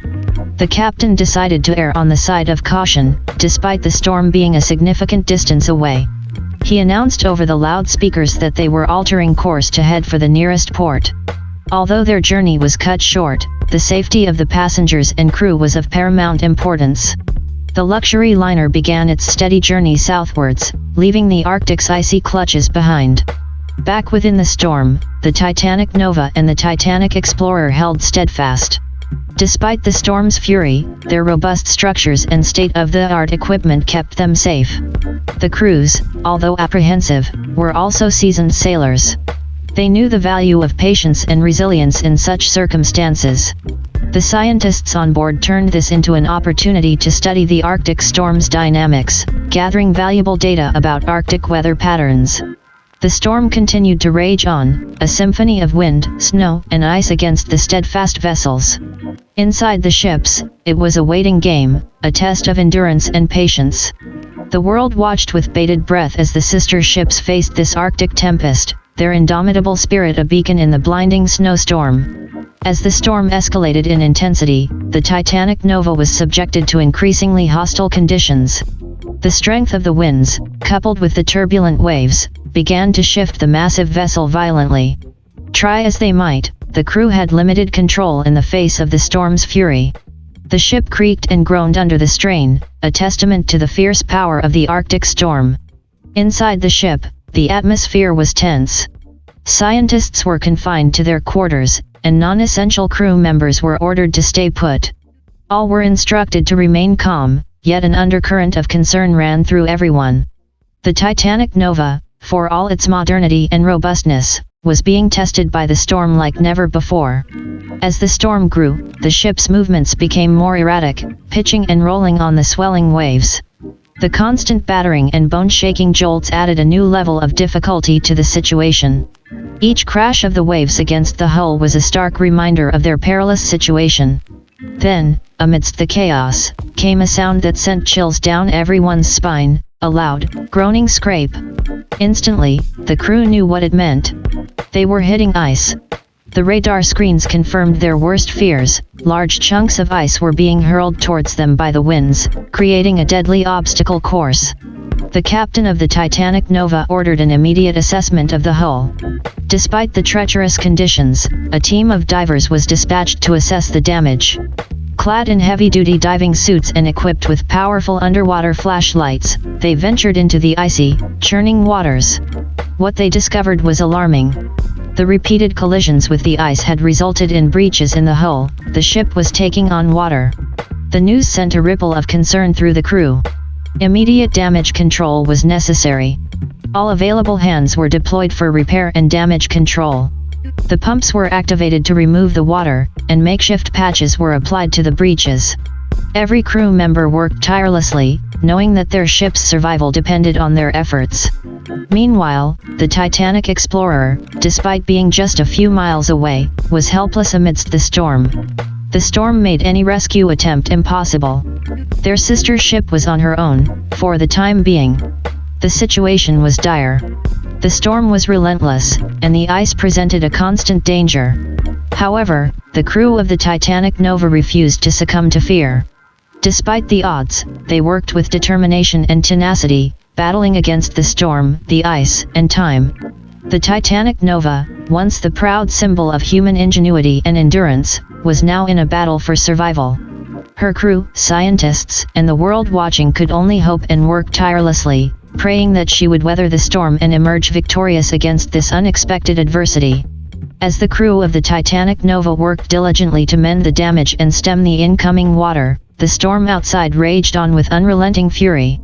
The radar operators, their eyes glued to the screens, tracked the path of every ice chunk within the storm's grasp. Amidst the blips and echoes, a much larger mass started to appear on their monitors, moving erratically but progressively closer to the Titanic Nova. A gigantic iceberg, swept up by the storm's force, was heading straight for them. An alarm sounded throughout the ship, a piercing call to action. Every available hand was directed to brace for impact and prepare for immediate damage control. The iceberg loomed ominously in the dark, growing larger by the second as it was propelled by the wind. With a deafening crash that echoed through the hull, the iceberg collided with the Titanic Nova. The impact was colossal, jarring the ship violently and sending shockwaves through its structure. The vessel creaked and groaned under the strain, a chilling testament to the sheer force of nature they were up against. The iceberg scraped along the side of the ship, creating a series of alarming sounds, scraping metal, twisting structures, and finally, an ominous silence. As the iceberg drifted away, the ship shuddered, a stark contrast to the relentless howling of the storm outside. The immediate aftermath was a chaos of alarms and orders. Teams were dispatched to assess the damage, braving the hostile weather to inspect the hull. Inside, water was seeping in from several points, the frigid Arctic Sea threatening to claim the ship. Emergency repairs commenced once more, the crew now working against both the storm and the influx of icy water. The power of the pumps was increased, and temporary patches were applied with an urgency driven by the escalating situation. Throughout this ordeal, the Titanic explorer was desperately trying to navigate closer, the captains aware that their sister ship was in dire straits. However, the storm continued to thwart their efforts, rendering any immediate assistance impossible. Amid the turmoil, the spirit of the crew remained unbroken. Their faces were etched with determination, their actions swift and decisive. They were in the belly of the storm, their ship damaged, but they refused to surrender. If anything, the perilous situation reinforced their resolve. The Titanic Nova would not go down without a fight. It was a battle of man and machine against nature, and the world watched, praying for their victory. Meanwhile, on board the Titanic Explorer, their sister ship's predicament had sent waves of distress through the crew and passengers. Despite being in the same storm, the Explorer had been fortunate to avoid the major ice chunks, but the escalating situation on the Nova was a grim reminder of their own vulnerability. The captain tried to maintain an air of calm, issuing orders with a steady voice and firm demeanor. He knew the importance of morale in such situations. Fear was a virulent contagion in closed quarters, and he would not allow it to spread. Their mission was clear: get as close as possible to the Nova to provide assistance, weather and ice permitting. Navigators worked tirelessly, plotting courses through the ice field that offered the least resistance and the smallest chance of collision. Engineers kept a vigilant watch on the ship's systems, ready to address any issues at a moment's notice. Inside the ship, the atmosphere was tense. The storm, the reports from the Nova, and the uncertainty of their own situation made for a nerve-wracking environment. Non-essential crew and passengers were ordered to stay in their quarters. The common rooms, usually filled with chatter and camaraderie, were eerily quiet, the storm's howl the only sound to break the silence. But the crew was not without resolve. The situation on the Nova served as a stark reminder of the dangers they faced, but it also hardened their determination. They were trained for this, prepared for the rigors and unpredictability of Arctic exploration. Despite the tension, there was a sense of purpose, a collective strength born from the shared adversity. Amid the turmoil, there was an incident in the engine room. A power surge, caused by a particularly violent gust of wind, resulted in a temporary outage. For a moment, the engine room was plunged into darkness, the hum of the engines replaced by an eerie silence. This was immediately followed by the activation of the backup power supply, and the room was bathed in the dim, blue glow of the emergency lights. This power outage was short-lived, but it was another grim reminder of the storm's potential for devastation. The engineers worked quickly to restore full power, their actions deft and practiced. Within minutes, the main power was restored, and the ship was running smoothly again. Through all of this, the crew of the Titanic Explorer maintained a sense of unity and purpose. Despite their anxiety for their sister ship, they understood that their own survival was paramount. They were a beacon of hope amidst the icy chaos, standing resilient against the storm's fury. And through it all, they kept their course, edging closer to the Titanic Nova with every passing minute. As the storm continued to show no mercy, the Titanic Explorer and Titanic Nova were now caught in an icy dance of survival. With winds intensifying, the waves grew taller, each surge a menacing wall of water threatening to overwhelm the ships.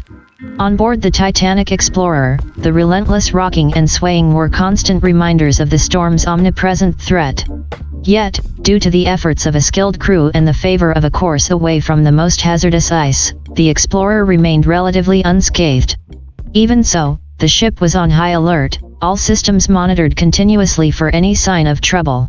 The distance between the two sister ships, the Titanic Explorer and Titanic Nova, was approximately 15 nautical miles, a relatively short distance in calm seas but an insurmountable gulf in the midst of an Arctic storm. Each attempted advance of the Explorer was thwarted by the storm's fury, making the gap seem even wider. Meanwhile, the Neo-Titanic, which had wisely diverted from its Arctic course at the first sign of the storm, was nearly 250 nautical miles away. While it was out of the immediate threat of the storm, it was too far to offer any timely aid. A sense of helpless concern hung in the air on board, the luxury and calm a stark contrast to the chaos being experienced by the sister ships in the heart of the storm. Despite the distance, radio communication kept the three ships connected, each status report from the Titanic Nova a sobering reminder of the severity of their situation. The Nova's reports of water ingress and hull damage painted a grim picture. The Explorer's inability to close the distance added to the tension, their helplessness a bitter pill to swallow. Yet, amidst the tumultuous waves and biting wind, the spirit of unity was undeterred. The crews of all three ships knew they were in this together. Each update, each attempt to close the distance, each patch applied to the hull of the Nova, was a testament to their shared resolve. They would face this storm as one, no matter the distance separating them. Back on the Titanic Nova, the scene was one of controlled chaos. With the hull integrity compromised by the iceberg impact, the crew and expedition members worked in synchrony to mitigate the damage. As water seeped into lower compartments, every available hand, irrespective of their usual roles, pitched in to help. This was a fight for survival, and everyone had a part to play. The ship's engineers and maintenance crew were at the helm of this operation. Clad in heavy-duty waterproof gear, they ventured into the frigid, waterlogged compartments, carrying out temporary patch UPS and directing the pumping operation. They worked against the clock, aware that the water's pressure was steadily increasing and that any delay could be catastrophic. The ship's upper decks were transformed into makeshift operation centers. Here, senior officers and scientists charted the ship's course, assessed the damage, and devised strategies to manage the situation. Everyone had a task, and all worked with a single-minded focus. The ship's communication team maintained a steady contact with both sister ships. Every detail was shared, the extent of the damage, the status of the repair works, their location. The connection with the Titanic Explorer and Neo-Titanic was a lifeline in the truest sense. Despite the storm's fury, the Titanic Nova's engines kept running. Every effort was made to keep her steady and maintain forward momentum, reducing the risk of further ice collision. The ship's course was adjusted to take her along the path of least ice resistance, and every opportunity was taken to steer her clear of the more massive ice chunks. Throughout this ordeal, the crew of the Titanic Nova showed a determination and resilience that echoed the ship's historic lineage. Yes, the situation was grave, but the crew was not prepared to concede defeat. The ship's name Titanic had long stood for unsinkable strength and spirit. And even now, battered by the storm and riddled with damage, the Titanic Nova embodied that spirit. The storm continued to howl around them, the icy sea threatened to claim the ship, but on board the Titanic Nova, the fight was far from over. Every patched hole, every pumped-out gallon of water, every steady hum of the engine was a symbol of their resistance. In the face of adversity, they stood firm, fighting for every minute, every hour. Theirs was a battle against the odds, a testament to human courage and determination. As the hours passed, the relentless onslaught of the storm and the sea took a visible toll on the Titanic Nova. Despite the commendable efforts of the crew and their indefatigable spirit, the extent of the damage was growing increasingly severe. The harsh reality began to settle in, the Titanic Nova was in mortal peril. The ship's internal structure groaned and creaked under the pressure of the seawater that had infiltrated its hull. Every rivet and seam was under intense stress. The hull damage from the iceberg collisions had compromised her structural integrity. Even with the relentless pumping and patching efforts, the volume of incoming water continued to rise. The cold was another relentless enemy, turning every incoming drop of water into a frigid threat that lowered the ship's internal temperature, making the working conditions for the crew increasingly hazardous. Up on the bridge, the senior officers shared grim expressions. Their faces were etched with fatigue and worry, their eyes reflecting the stark truth. Captain Reynolds, a veteran mariner who had seen his share of storms and navigational challenges, had his gaze fixed on the radar screen. His hands, roughened by years at sea, gripped the wheel tightly. His silent determination was echoed in every heart on board. Meanwhile, the ship's radio room had turned into a hub of frantic activity. The Titanic Nova was in constant communication with her sister ships and the Coast Guard, sending out regular status updates and SOS messages. The raw data, coordinates, weather reports, damage assessments, were interspersed with very human notes of courage and fear. The kitchen staff worked to prepare hot meals for the crew, the galley alive with the clatter of pots and pans. The comforting smell of hot soup wafted through the air, a stark contrast to the biting cold outside. However, many of the crew had no time for a break, their meals taken in hurried bites as they worked. Every corridor, every room echoed with the ship's struggle for survival. The once grand and luxurious interiors of the Titanic Nova had been transformed into a battleground, every inch a testament to the ship's fight against the inevitable. But despite the grim situation, the Titanic Nova continued to battle. The storm was still howling, the waves still surging, the ice still a lurking threat, yet the ship remained afloat. Each passing hour was a victory in itself, a tribute to the sheer tenacity of man and machine against nature's wrath. However, as the ship entered the twilight hours, it became clear to all aboard the Titanic Nova, crew and expedition members alike, that their vessel was gravely wounded. The chilling Arctic seas were claiming her, piece by piece, moment by moment. The ship that had sailed through decades, witnessed history, and defied odds, was now locked in what seemed to be her final battle. But if the Titanic Nova was destined to meet her end here, in the icy grips of the Arctic storm, she would do so while fighting till her last breath. In the midst of the Arctic tempest, the Titanic explorer had been making steady, albeit slow, progress towards the Titanic Nova. Despite the storm's relentless fury, the skilled crew navigated the treacherous sea, trying to shorten the distance between the two beleaguered vessels. However, Mother Nature had another trial in store for the explorer. A monstrous wave, taller than anything they had faced so far, rose before the ship, its sheer size silhouetted against the storm-darkened sky. Alarm bells rang throughout the ship, warning of the imminent impact. With a crash that reverberated through the entire ship, the rogue wave hit the Titanic explorer. The impact was like a massive hammer blow, sending a shockwave through the vessel's superstructure. The ship tilted dangerously to one side under the force, objects not secured slid and crashed, and people who were not prepared were thrown off their feet. In the bridge, Captain Henderson gripped the wheel, his knuckles white with strain. He knew the explorer had been thrown off course, but right now, his primary concern was to stabilize the ship and prevent a capsize. Down in the engine rooms, the crew fought to maintain power. The rogue wave had disrupted the ship's systems, and several alarm lights blinked ominously on the control panels. Amid the cacophony of alarms and the eerie groaning of the ship, the engineers worked swiftly, their hands ablur as they adjusted valves, flipped switches, and performed rapid diagnostics. Above them, on the deck, the crew worked to secure loose items, tying down anything that could become a projectile if the ship was hit by another such wave. Despite the cold, the rain, and the fear, they worked tirelessly, their every action a testament to their determination. As the Titanic explorer fought to regain her bearings, the radio crackled to life. It was a distress call from the Titanic Nova, their coordinates and situation unchanged. Captain Henderson responded, updating them on their situation. With a sigh, he glanced at the ship's chronometer. It had been over 12 hours since the storm had started, and it felt like an eternity.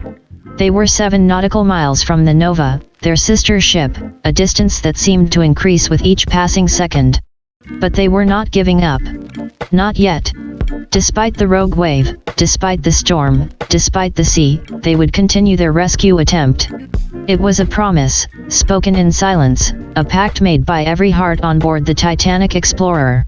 And so, with a renewed sense of determination, the Titanic explorer soldiered on, bruised and battered, but not beaten. This storm had proven its might, but the explorer was not ready to surrender. She was, after all, a Titanic, and she had a sister to save. The Titanic Nova, caught in the icy grip of the Arctic storm, had reached a critical point.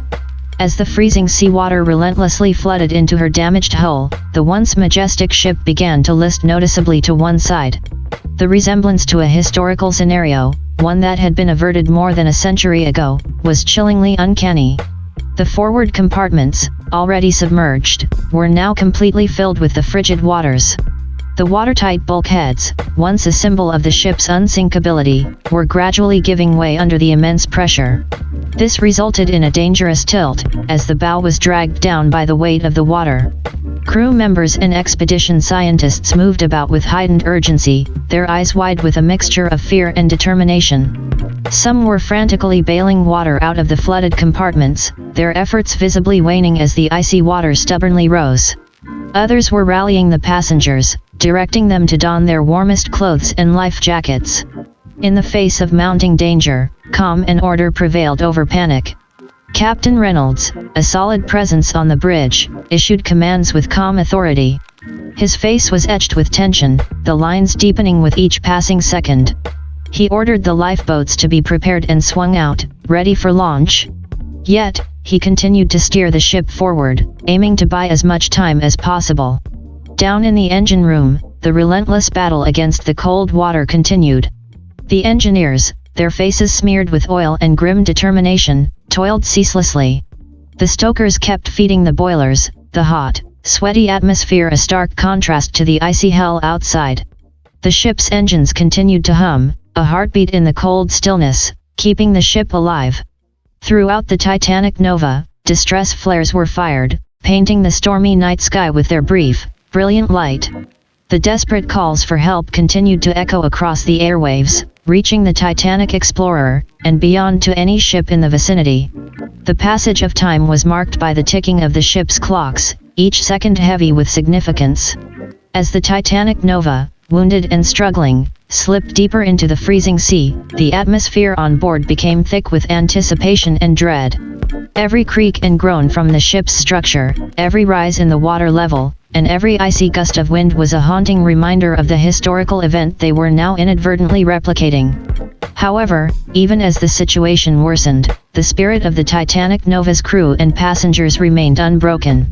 The ship that had defied fate once was fighting to do so again, every heart on board beating with the strength of the name they bore, Titanic. But as the minutes turned into hours, the icy sea claimed more of the Titanic Nova, the freezing waters lapping at the promenade decks. The ship was sinking, gradually, inexorably, echoing the tragic tale of an ancestor that had never met this fate. Each moment stretched into an eternity, a drawn-out struggle against the inevitable. Yet, even in the face of impending doom, the Titanic Nova fought on, refusing to bow down without a fight. After all, she was a Titanic, a symbol of resilience, endurance, and the unyielding spirit of humanity. Despite the Titanic Nova's heroic struggle, the Arctic Sea proved too great an adversary. Slowly but surely, the freezing water crept up the decks, the once resplendent halls and grand staterooms now echoing with the hollow, chilling sound of the sea's relentless advance. The ship was losing power in sections as the water reached the electrical circuits, plunging the once brightly lit passages into an eerie, cold darkness. On the bridge, Captain Reynolds was in constant communication with the Titanic explorer, updating them on their rapidly deteriorating situation. His seasoned voice carried a note of urgency that hadn't been there before. Time was running out, and he knew it. As the realization of the inevitable end began to dawn upon the passengers and crew, a different kind of activity took over the ship. The lifeboats, once a mere safety precaution, became the focus of everyone's attention. Crew members and scientists turned into makeshift sailors, helping the passengers into the lifeboats in an orderly fashion. The bitter cold bit into their skin, but they carried on, driven by the urgent need for survival. The Titanic Nova's SOS messages echoed through the icy wilderness, piercing the howling wind, reaching out to any vessel within range. The flares continued to streak across the stormy sky, their crimson trails visible for miles around, a desperate plea for help to the merciless sea. Meanwhile, the Titanic explorer was fighting her own battle, struggling to make headway in the storm. She was still a few nautical miles away, but every inch forward was a victory. Captain Henderson had the ship on full power, the engines vibrating with the effort, pushing against the storm's fury. Time seemed to stretch, the minutes turning into agonizing hours. Every lifeboat lowered into the dark, choppy sea was a tiny beacon of hope, bobbing precariously on the storm-lashed waves. The sight of the Titanic Nova, once a symbol of endurance and survival, succumbing to the sea was a heart-wrenching spectacle. Even as the stern of the ship began to rise, mirroring the dreadful image that history had ingrained in every mind, the remaining crew aboard the Titanic Nova did not abandon their posts. They continued to fight, to survive, to help. The ship might have been doomed, but the spirit of the Titanic lived on in them. In the midst of the chaos, the storm, and the looming disaster, there was a strange kind of calm, a unity born out of adversity. The mighty Titanic Nova, even in her last moments, served as a beacon of resilience and human spirit. Though she was sinking, she was far from defeated. The sea could claim the ship, but not the enduring legacy of the Titanic. The Titanic Nova, already listing heavily, reached a tipping point. The strain on the weakened hull became too much to bear, and the ship began to groan and shudder under the immense pressure. Passengers and crew, huddled in lifeboats or clinging to any available flotation device, held their breath as the unthinkable unfolded before their eyes. With a thunderous crack, the Titanic Nova's hull fractured, splitting open like a colossal wound. The once proud vessel, now torn in two, hung suspended for a moment, as if frozen in time, before the two sections began to separate. The sound that accompanied this devastating event was a sickening symphony of tearing metal and splintering wood, intermingled with gasps of shock and cries of disbelief. The forward section, laden with the weight of the engine room, came crashing down, causing a colossal splash as it sank into the icy depths.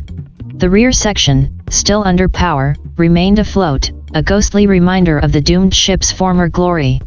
Amidst the chaos and panic, those who had found themselves on the rear section clung to the hope that they might yet survive. The remaining crew, now numbering only a fraction of their original complement, scrambled to regain control and assess the situation. Emergency power flickered on, casting a dim, eerie glow on the desperate faces. Inside the bow section, trapped passengers and crew members fought against the rising water, their last moments a harrowing struggle against the inevitable. The air was thick with the sounds of frantic cries, pleas for help, and desperate prayers. The gravity of the situation was all too apparent as the icy water rose, swallowing the remaining pockets of air, sealing the fate of those trapped within. On the rear section, chaos reigned. The remaining lifeboats were launched with urgency, but the stormy seas made the process treacherous. Crew members braved the icy waters, pulling survivors on board, their strength and determination defying the odds. It was a race against time, as the stern section was precariously balanced, vulnerable to the sea's relentless onslaught. The power of the Titanic Nova's engines, still operational despite the ship's catastrophic break, propelled the stern section through the icy waves. It was a strange sight, a severed ship, forging ahead with a determined spirit, carrying those who had miraculously survived the initial disaster. The sound of the engines echoed through the storm, a haunting reminder of the ship's persistence, even in the face of its own demise. As the hours wore on, the rear section faced its own set of challenges. The storm showed no mercy, its relentless assault on the damaged vessel threatening to break it further. The crew struggled to keep the remaining sections afloat, battling against the elements and the constant threat of sinking. It was a cruel twist of fate, survival, but at the mercy of a hostile sea. The Titanic Nova, once a symbol of human ingenuity and grandeur, now lay broken and fragmented, a tragic reminder of the frailty of even the most magnificent creations. The story of the Titanic, so closely intertwined with the Nova, had taken an unexpected turn, leaving behind a legacy of awe, tragedy, and lessons learned.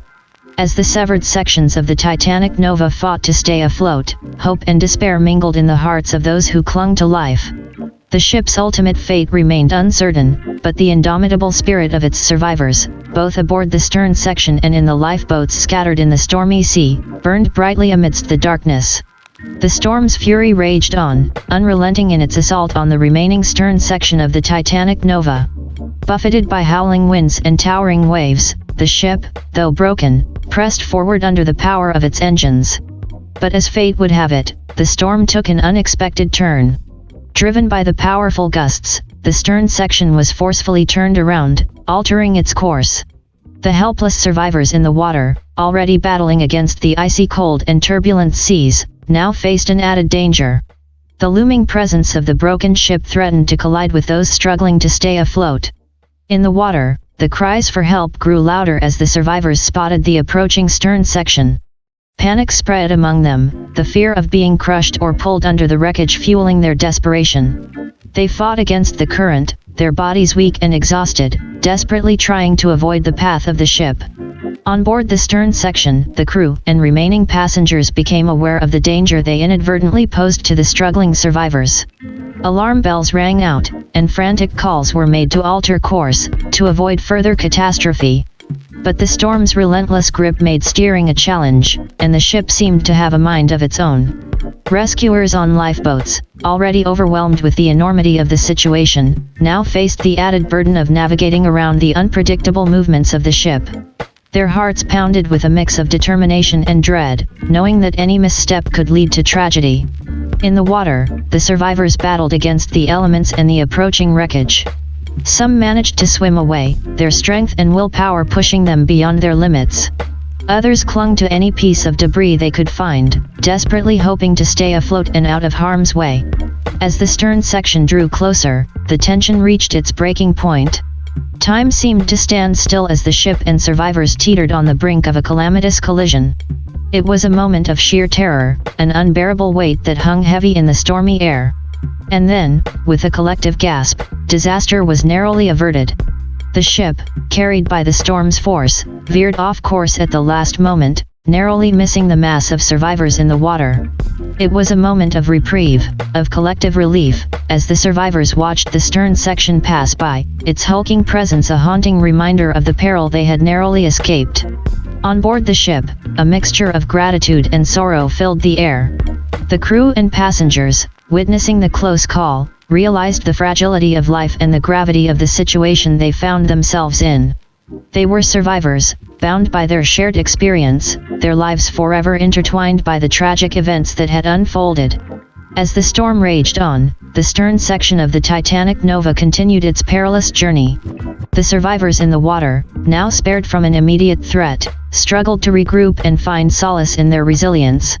It was a bittersweet moment, a delicate balance between gratitude for survival and the overwhelming loss that had unfolded before their eyes.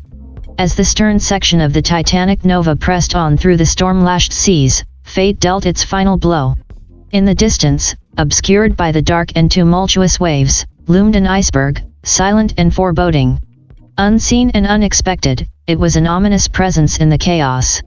With a bone-chilling crash, the stern section collided with the iceberg, a devastating impact that reverberated through the ship. Metal groaned and twisted, and the vessel shuddered violently under the force. The iceberg, a silent behemoth, remained impassive as the ship's fate was sealed. The collision sent shockwaves throughout the stern section. The damage was catastrophic, a culmination of the relentless onslaught endured by the ship. The hull breached, and water surged in with a vengeance. Panic and chaos erupted among those on board, the echoes of despair mingling with the storm's cacophony. The crew, now faced with yet another desperate battle against the encroaching waters, sprang into action. Their movements were swift and determined, but the situation had grown dire.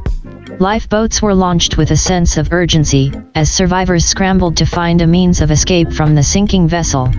In the water, the survivors who had managed to avoid the path of the stern section now faced an even graver threat. The frigid depths awaited them, their bodies weakened by the cold and exhaustion. With every passing moment, hope dwindled, replaced by a stark reality. As the Titanic Nova's stern section listed, its lights flickered and then succumbed to the overwhelming darkness. The once proud ship, now a broken and sinking hulk, became a haunting silhouette against the stormy night sky. It was a devastating scene, one that echoed the tragedy of the past, as history seemed to repeat itself in a cruel twist of fate. In the midst of the chaos and despair, acts of heroism and selflessness emerged. Crew members assisted passengers into lifeboats, sacrificing their own chances of survival. Strangers reached out to one another, offering comfort and support in the face of unimaginable tragedy. It was a testament to the resilience of the human spirit, even in the darkest of hours. As the Titanic Nova's stern section slipped beneath the waves, it took with it the hopes, dreams, and lives of those who had found themselves caught in its final journey. The sea, now calm and unyielding, swallowed the remnants of the ship, leaving only a somber memorial to the lives lost. The storm, having played witness to this tragic spectacle, began to dissipate, its fury gradually subsiding. The Arctic expanse regained its eerie stillness, bearing witness to the stories of survival and loss, etching the memory of the Titanic Nova into the annals of maritime history. As the storm began to subside, the tempestuous seas gradually calmed, revealing a scene of devastation and tragedy. In the distance, the Neo-Titanic, having received the distress signals and reports of the Titanic Nova's demise, emerged from the safety of the port. Under the command of Captain Thompson, the ship set sail, bound for the area where the ill-fated Nova had met its final fate. On board the Neo-Titanic, a renewed sense of purpose took hold. The crew, now embarking on a mission of rescue and recovery, worked with a focused determination. Supplies were replenished, lifeboats prepared, and communication systems readied to coordinate efforts with the approaching Titanic Explorer and other potential aid vessels. As the Neo-Titanic made its way through the calmer waters, hope mingled with apprehension. The survivors who had managed to escape the Titanic Nova and find refuge in lifeboats now spotted the distant silhouette of the approaching vessel. A glimmer of optimism broke through the veil of despair, knowing that help was at hand. Meanwhile, the Titanic Explorer, having weathered the storm and navigated through treacherous seas, arrived on the scene. The crew had witnessed the sinking of the Titanic Nova and the subsequent struggle for survival. The sight of lifeboats adrift in the open sea and the haggard faces of survivors served as a stark reminder of the fragility of life. Rescue operations swung into action, a race against time to locate and retrieve the survivors. The crew of the Titanic Explorer launched lifeboats, meticulously scanning the water's surface for any signs of life. The cries of the survivors, their voices filled with desperation and relief, guided the rescuers to their locations. Amidst the chaos and heartache, stories of courage and compassion emerged. Crew members from the Titanic Explorer risked their own safety to pull survivors out of the frigid waters, offering warm blankets, comforting words, and the reassurance that they were safe now. Each life saved was a triumph against the odds, a testament to the unwavering spirit of humanity in the face of tragedy. As the Neo-Titanic drew closer, the combined efforts of the two ships intensified. The crew and rescue teams worked hand in hand, their actions driven by the urgency to save as many lives as possible. Lifeboats were shuttled between the ships, survivors were brought on board, and medical teams provided much-needed care and comfort. In the aftermath of the Titanic Nova's sinking, the survivors found solace in the warmth and safety of the rescue vessels. They were given shelter, nourishment, and support as they began the process of healing and recovery. The crew of both the Neo-Titanic and the Titanic Explorer, weary but resolute, dedicated themselves to this humanitarian mission, ensuring that no survivor was left behind. The ocean, once a merciless force that had claimed so many lives, now served as a backdrop to tales of resilience and compassion. The legacy of the Titanic Nova, despite its tragic end, lived on through the unwavering determination of those who had come to its aid. As the survivors were brought to safety, their stories would serve as a reminder of the power of the human spirit, the enduring lessons learned from the tragedies of the past, and the collective strength found in unity and compassion. The rescue mission, a beacon of hope amidst the darkness, embodied the spirit of the Titanic legacy, reminding the world that even in the face of unimaginable adversity, humanity can rise above, supporting one another, and forging a path towards a brighter future.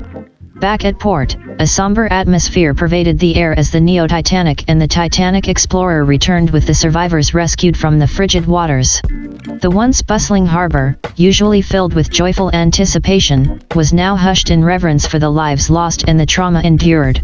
As the rescue vessels docked, a crowd had gathered, a mix of families anxiously awaiting the return of their loved ones and concerned onlookers seeking news of the survivors. News reporters, their cameras ready, stood at the ready to document this chapter of the Titanic story. The survivors, wrapped in warm blankets and supported by the crew, disembarked from the ships. Their eyes carried the weight of the unimaginable, the depths of their experiences etched upon their faces. Families and friends rushed forward, tears of relief streaming down their faces as they embraced their loved ones tightly, grateful for their safe return. Medical personnel, deployed with efficiency and compassion, attended to the survivors, ensuring they received the care they needed. Paramedics and doctors assessed their physical well-being, treating injuries and addressing the effects of exposure to the harsh Arctic conditions. Psychologists and counselors offered emotional support, guiding them through the trauma they had endured. In the days that followed, the survivors began the process of recovery. Support services were made available, including counseling, therapy, and support groups. The survivors were encouraged to share their stories, to lean on one another, and to find solace in the shared experience of survival. The communities surrounding the port rallied together, offering their assistance and resources to aid in the recovery efforts. Local organizations, charities, and volunteers provided shelter, clothing, and nourishing meals. It was a testament to the power of human compassion, as the tragedy of the Titanic Nova brought out the best in the community, uniting them in their shared humanity. Meanwhile, the investigation into the events leading up to the sinking of the Titanic Nova was initiated. Experts and authorities worked tirelessly to piece together the sequence of events, examining every detail in an effort to prevent similar disasters in the future. Lessons were learned, safety protocols were scrutinized, and the maritime industry would be forever changed. In the wake of the tragedy, the legacy of the Titanic Nova took on new meaning. The vessel, once a symbol of human achievement and endurance, would forever be associated with the resilience of the survivors and the dedication of the rescue crews.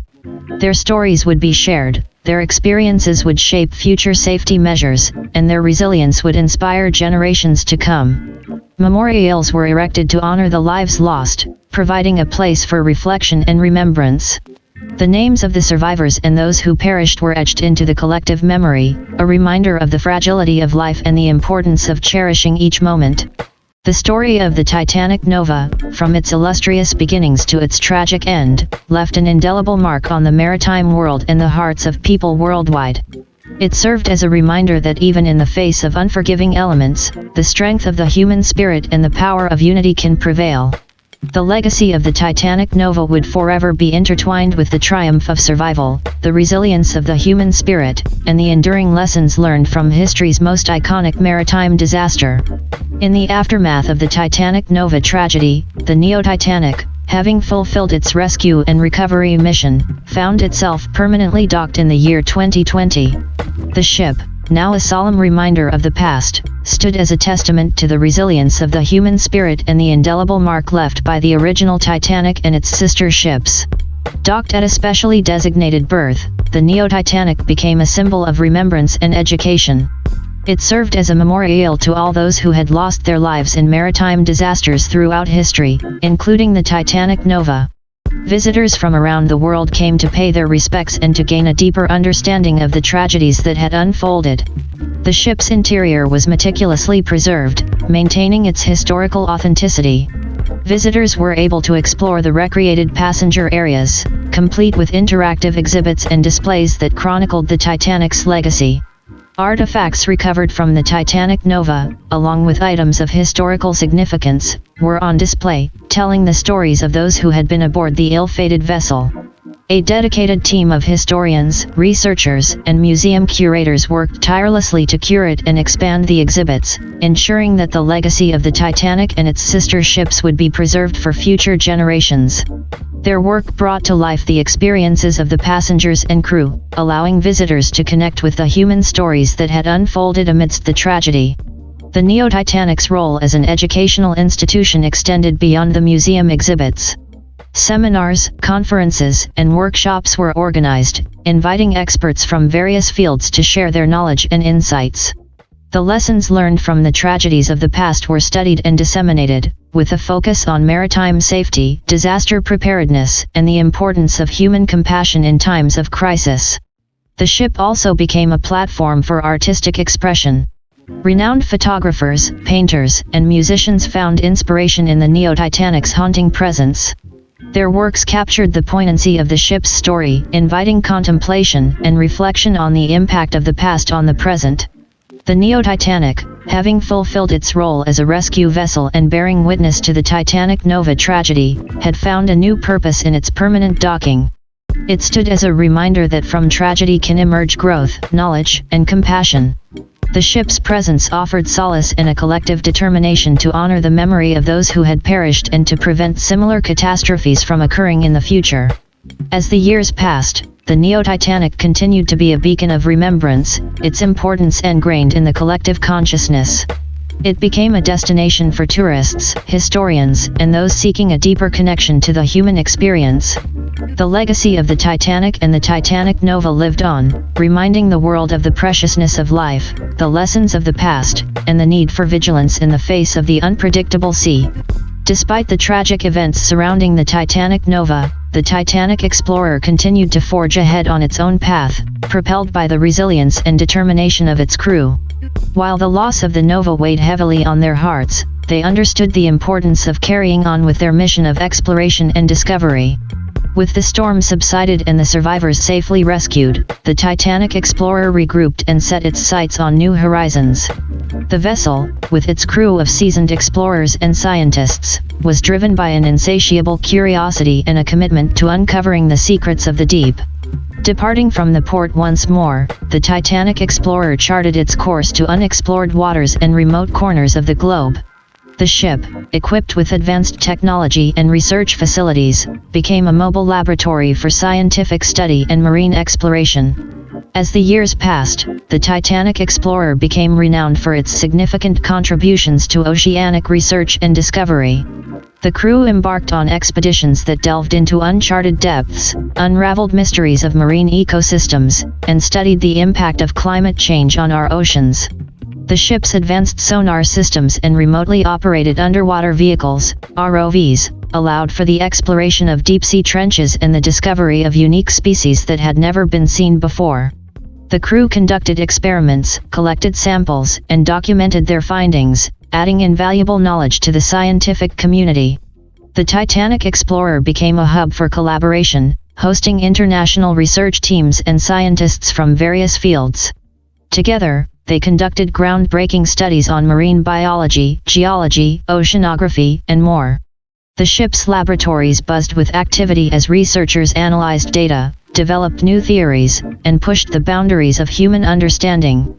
Beyond its scientific pursuits, the Titanic explorer also took on a role in environmental advocacy. The crew actively participated in initiatives to promote marine conservation and raise awareness about the importance of protecting our oceans. They collaborated with environmental organizations, shared their findings with policymakers, and engaged with communities to inspire stewardship of the marine environment. Throughout its journeys, the Titanic explorer encountered breathtaking landscapes, encountered incredible marine life, and experienced the awe-inspiring power of the world's oceans. The ship's logbooks became a testament to the spirit of exploration, documenting the wonders discovered and the challenges overcome. As the years rolled on, the Titanic explorer became a symbol of human ingenuity and the unwavering spirit of exploration. Its legacy extended far beyond the tragedy of the Titanic Nova, as it continued to inspire future generations to embark on their own voyages of discovery, fueled by curiosity and a passion for understanding our planet. The Titanic explorer remains a steadfast vessel, forever tied to the quest for knowledge and the desire to explore the mysteries that lie beneath the surface of our vast oceans. And as it sails into the unknown, it carries with it the spirit of the original Titanic, a beacon of human achievement and the enduring pursuit of discovery. In the year 2023, after years of service, exploration, and scientific endeavors, the Titanic explorer reached the final chapter of its storied journey. The decision was made to retire the vessel and transform it into a living testament to the legacy of the Titanic and the remarkable era in which she sailed. A monumental restoration effort took place, aimed at returning the ship to its original 1912 state of grandeur. Skilled craftsmen meticulously recreated the ship's iconic features, ensuring every detail was faithful to the original design. The restoration team scoured historical records, archival photographs, and artifacts to recreate the opulent interiors, the lavish furnishings, and the luxurious atmosphere of the ship's golden age. After months of painstaking work, the transformation was complete. The Titanic explorer emerged from the shipyard, reborn as the Titanic once again. The ship's majestic profile, with its 4 towering funnels and elegant bow, captivated all who beheld her. Now, as a museum ship, she would share the stories and history of the original Titanic with the world. The newly restored Titanic made her way to Southampton, the port where the original Titanic had departed on her fateful voyage over a century ago. The city embraced her return with a mixture of reverence and excitement, recognizing the significance of this iconic vessel's homecoming. As the Titanic docked in Southampton, thousands of people gathered to witness her arrival. The atmosphere was filled with anticipation and a sense of awe. Visitors from across the globe were drawn to the city, eager to step aboard and immerse themselves in the Titanic's rich history. Inside the museum ship, visitors were transported back in time. They strolled along the recreated promenade deck, reliving the experiences of the past. They explored the sumptuous first-class cabins, marveling at the intricate woodwork and elegant furnishings. They descended into the recreated grand staircase, its grandeur taking their breath away. The museum ship became a hub of education as historians, maritime experts, and passionate storytellers guided visitors through the stories of the Titanic. Exhibits showcased the ship's construction, the lives of the passengers and crew, and the tragic events of that ill-fated night in 1912. Interactive displays allowed visitors to experience the Titanic's voyage and better understand the human stories behind the tragedy. In addition to the historical exhibits, the museum ship also hosted cultural events, concerts, and art exhibitions, further enriching the visitor experience. It became a place where art, history, and commemoration converged, inviting contemplation and reflection on the profound impact of the Titanic's legacy. The renamed Titanic, proudly bearing her original name, became an enduring symbol of resilience and remembrance. The ship's presence in Southampton served as a reminder of the city's maritime heritage and its connection to the Titanic's legacy. Locals and tourists alike walked her decks, captivated by the history and the poignant stories that echoed within her walls. Through the years, the Titanic museum ship continued to be a beacon of knowledge, preservation, and respect. It remained an invaluable resource for scholars, historians, and enthusiasts, furthering our understanding of the Titanic's significance in maritime history. As the sun set over the Titanic in Southampton, casting a warm glow upon her majestic silhouette, she stood as a living memorial to the lives lost and the enduring spirit of those who sailed aboard her. The restored Titanic would forever hold a place in the hearts and minds of all who encountered her, a testament to the human spirit, the pursuit of knowledge, and the power of remembrance. In a visionary move, plans were set in motion to recreate the sister ships of the Titanic, the Olympic and the Britannic. Drawing upon the meticulous research and expertise gained from the Titanic's restoration, skilled craftsmen and engineers set out to recreate these iconic vessels, ensuring historical accuracy while incorporating modern amenities and safety features. The recreated Olympic, an emblem of elegance and grandeur, found her new purpose as a hotel ship. Docked alongside the Titanic in Southampton, she became a living testament to the golden age of ocean liners. Inside her meticulously restored interiors, guests experienced the opulence and luxury of a bygone era. The recreated first-class cabins, the grand dining rooms, and the majestic promenade deck offered an unparalleled glimpse into the past. Guests immersed themselves in the Titanic's sister ship, indulging in the nostalgia and splendor that once graced the decks of these majestic vessels. On the other side of the Titanic, the Britannic was reborn as a vibrant casino ship. Resplendent in her recreated glory, the Britannic's interiors dazzled visitors with their Art Nouveau-inspired design. Passengers boarded the ship to enjoy the excitement and glamour of a floating casino, where the spirit of adventure and chance filled the air. Gaming tables, slot machines, and entertainment venues created an atmosphere of sophistication and excitement. The Britannic provided an unforgettable experience, blending the elegance of the past with the vibrant energy of modern entertainment. Together, the Titanic, the Olympic, and the Britannic formed a magnificent trio, each ship offering a unique experience. Visitors and guests could explore all three vessels, stepping back in time to witness the height of ocean travel and revel in the distinct personalities of each ship.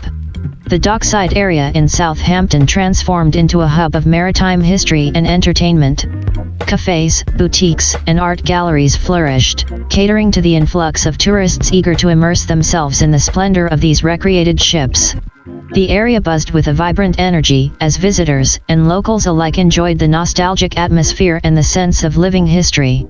Beyond their individual roles, the recreated Titanic, Olympic, and Britannic collectively served as a testament to the enduring legacy of the White Star Line and the remarkable era in which they sailed. The ships became a beacon for heritage tourism, attracting enthusiasts and history buffs from around the world. Their presence brought economic revitalization to Southampton, breathing new life into the city's maritime heritage.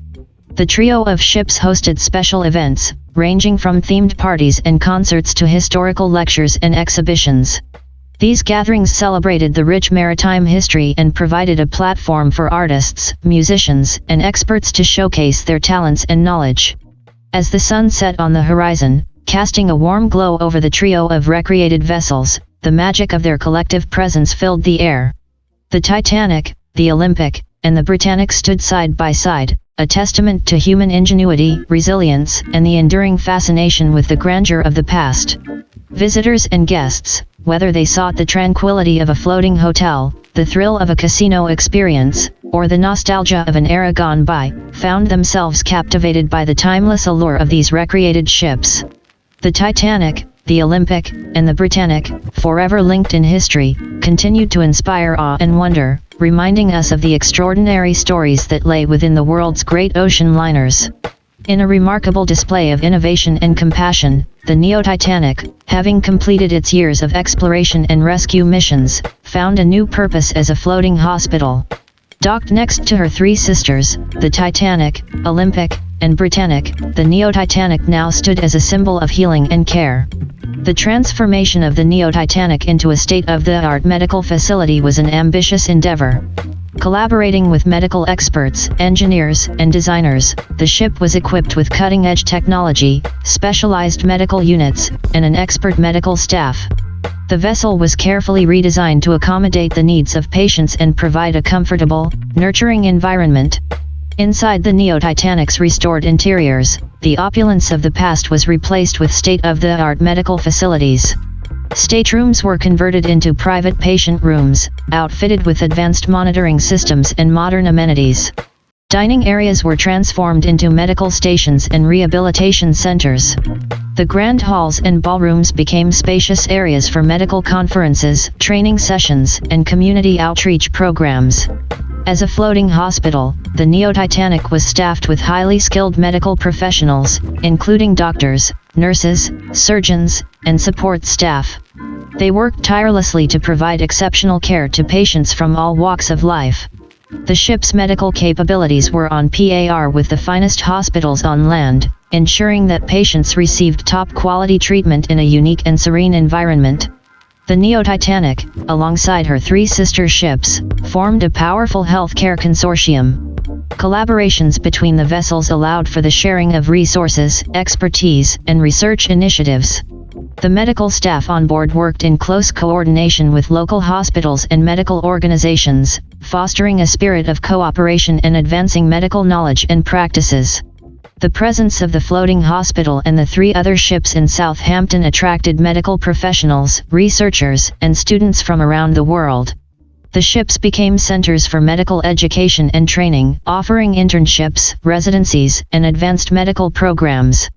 Seminars, symposiums, and conferences were held on board, facilitating the exchange of ideas and fostering innovation in healthcare. The Neo-Titanic's docking location, flanked by the Titanic, Olympic, and Britannic, became a beacon of hope and healing. The area surrounding the ships was transformed into a thriving healthcare district, with specialized clinics, research facilities, and rehabilitation centers.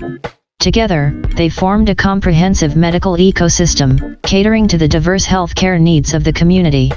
The floating hospital also played a crucial role in disaster response and humanitarian missions. The ship's agility and self-sustainability allowed it to reach remote areas in times of crisis, providing emergency medical care, resources, and expertise. The Neo-Titanic became a symbol of compassion and resilience, lending a helping hand in times of need.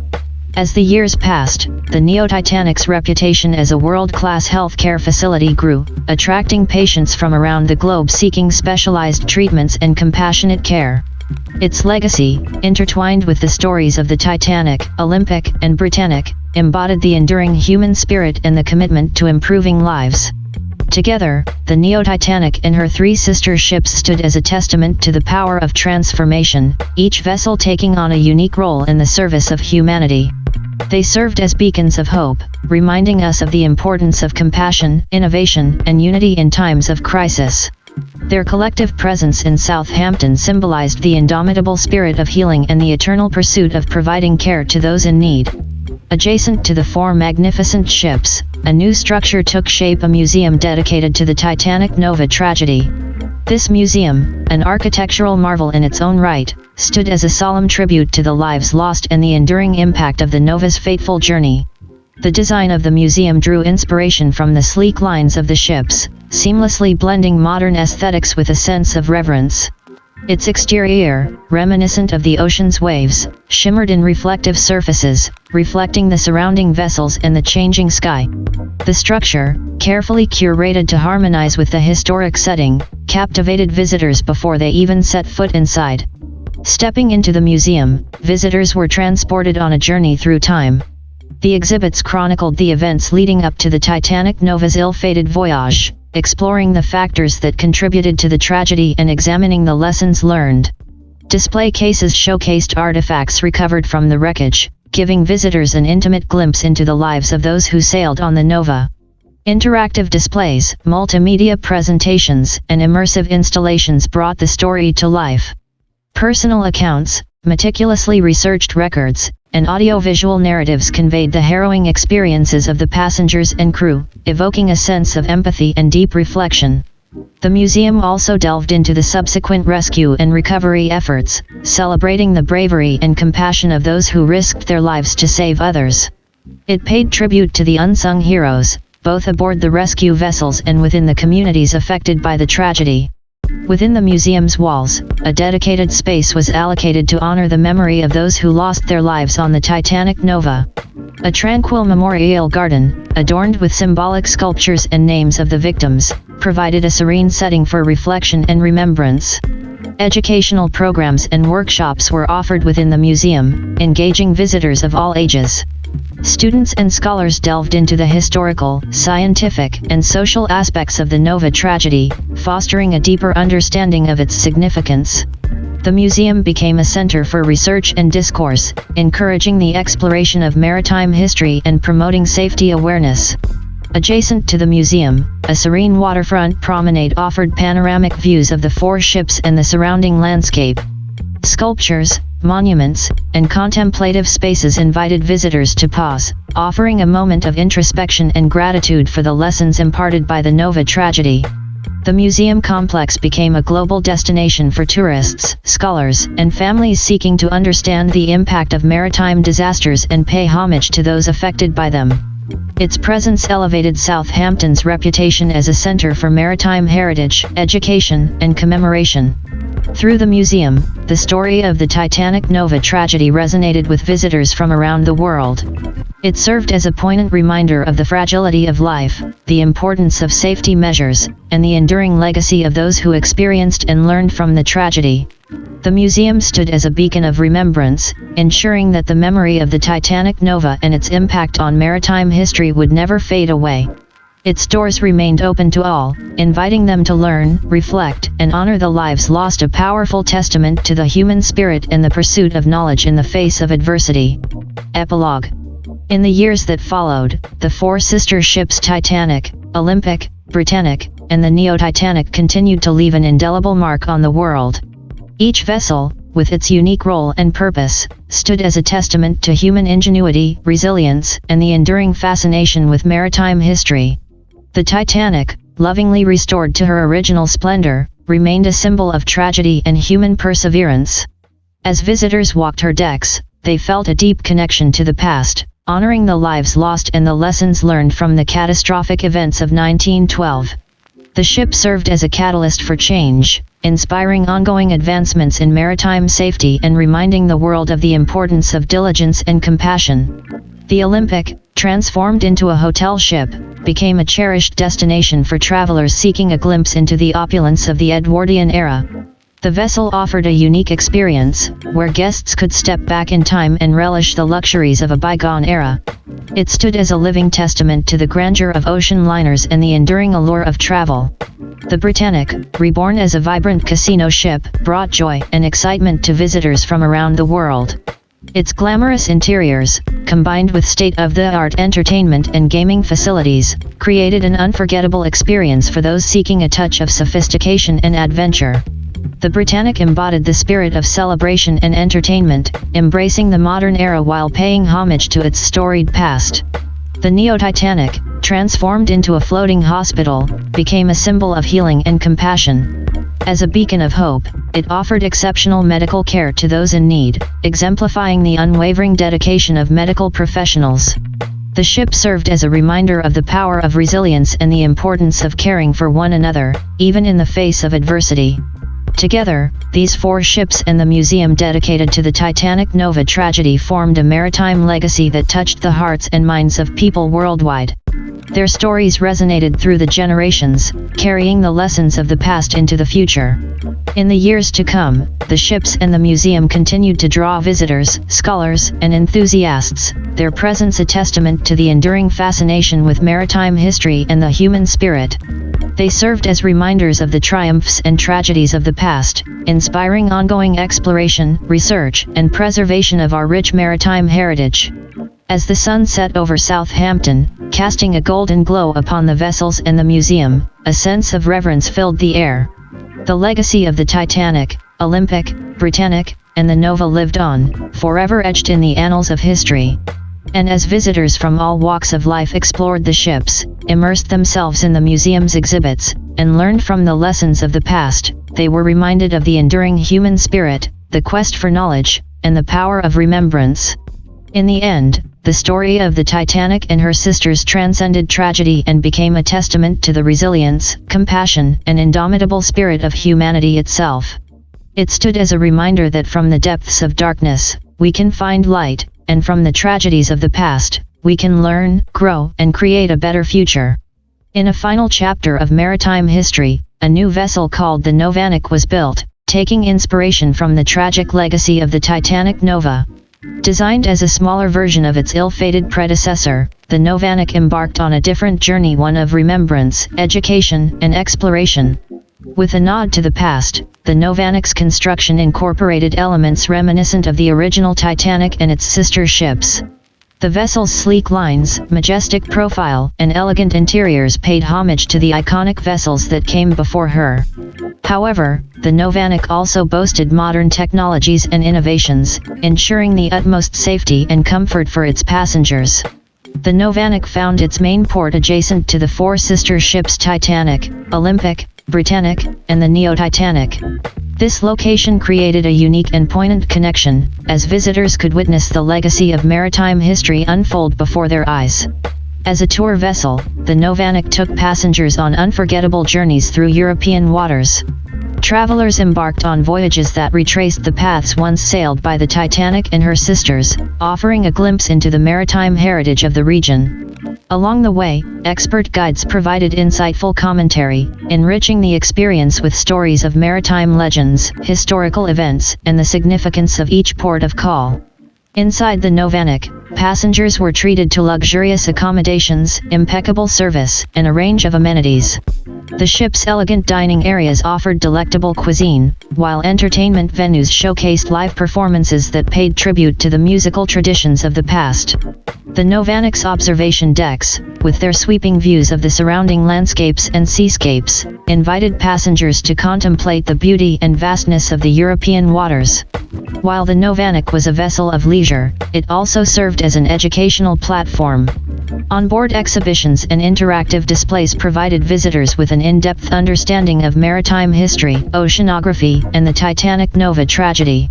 Expert speakers and historians held lectures, shedding light on the lessons learned from the past and the ongoing efforts to ensure safety at sea. The Novanic's close proximity to the four sister ships enhanced the experience for passengers and visitors alike.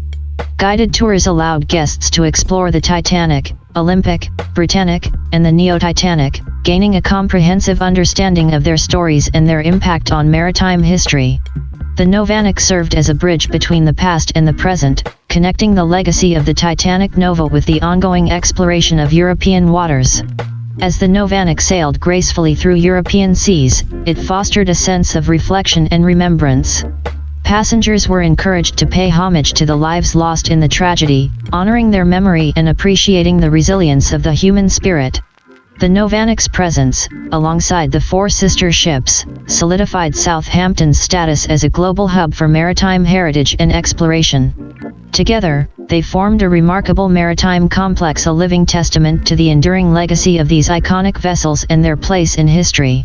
The Novanic's voyages continued for generations to come, captivating passengers with the allure of maritime discovery and honoring the memory of the Titanic Nova.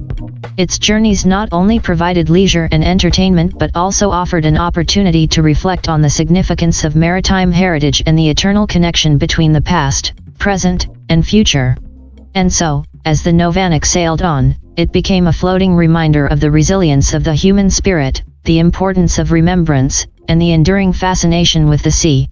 Its presence, alongside the four sister ships, served as a beacon of inspiration, inviting all who encountered it to cherish the lessons of the past and embark on their own voyages of discovery and enlightenment. In the early spring of 1912, the RMS Titanic embarked on its maiden voyage, an event that would go down in history not for a collision with an iceberg but for a sinister turn of events that unfolded in the cold, desolate expanses of the North Atlantic. The Titanic, equipped with the latest technology and touted as unsinkable, set sail from Southampton with great fanfare. However, little did the passengers and crew know that a series of unfortunate incidents would unfold, setting the stage for a tragedy of a different kind. As the ship ventured into the icy waters, an unforeseen mechanical failure occurred. The engineers on board had struggled with a persistent issue in the engine room, a problem that had gone unnoticed in the haste of completing the ship.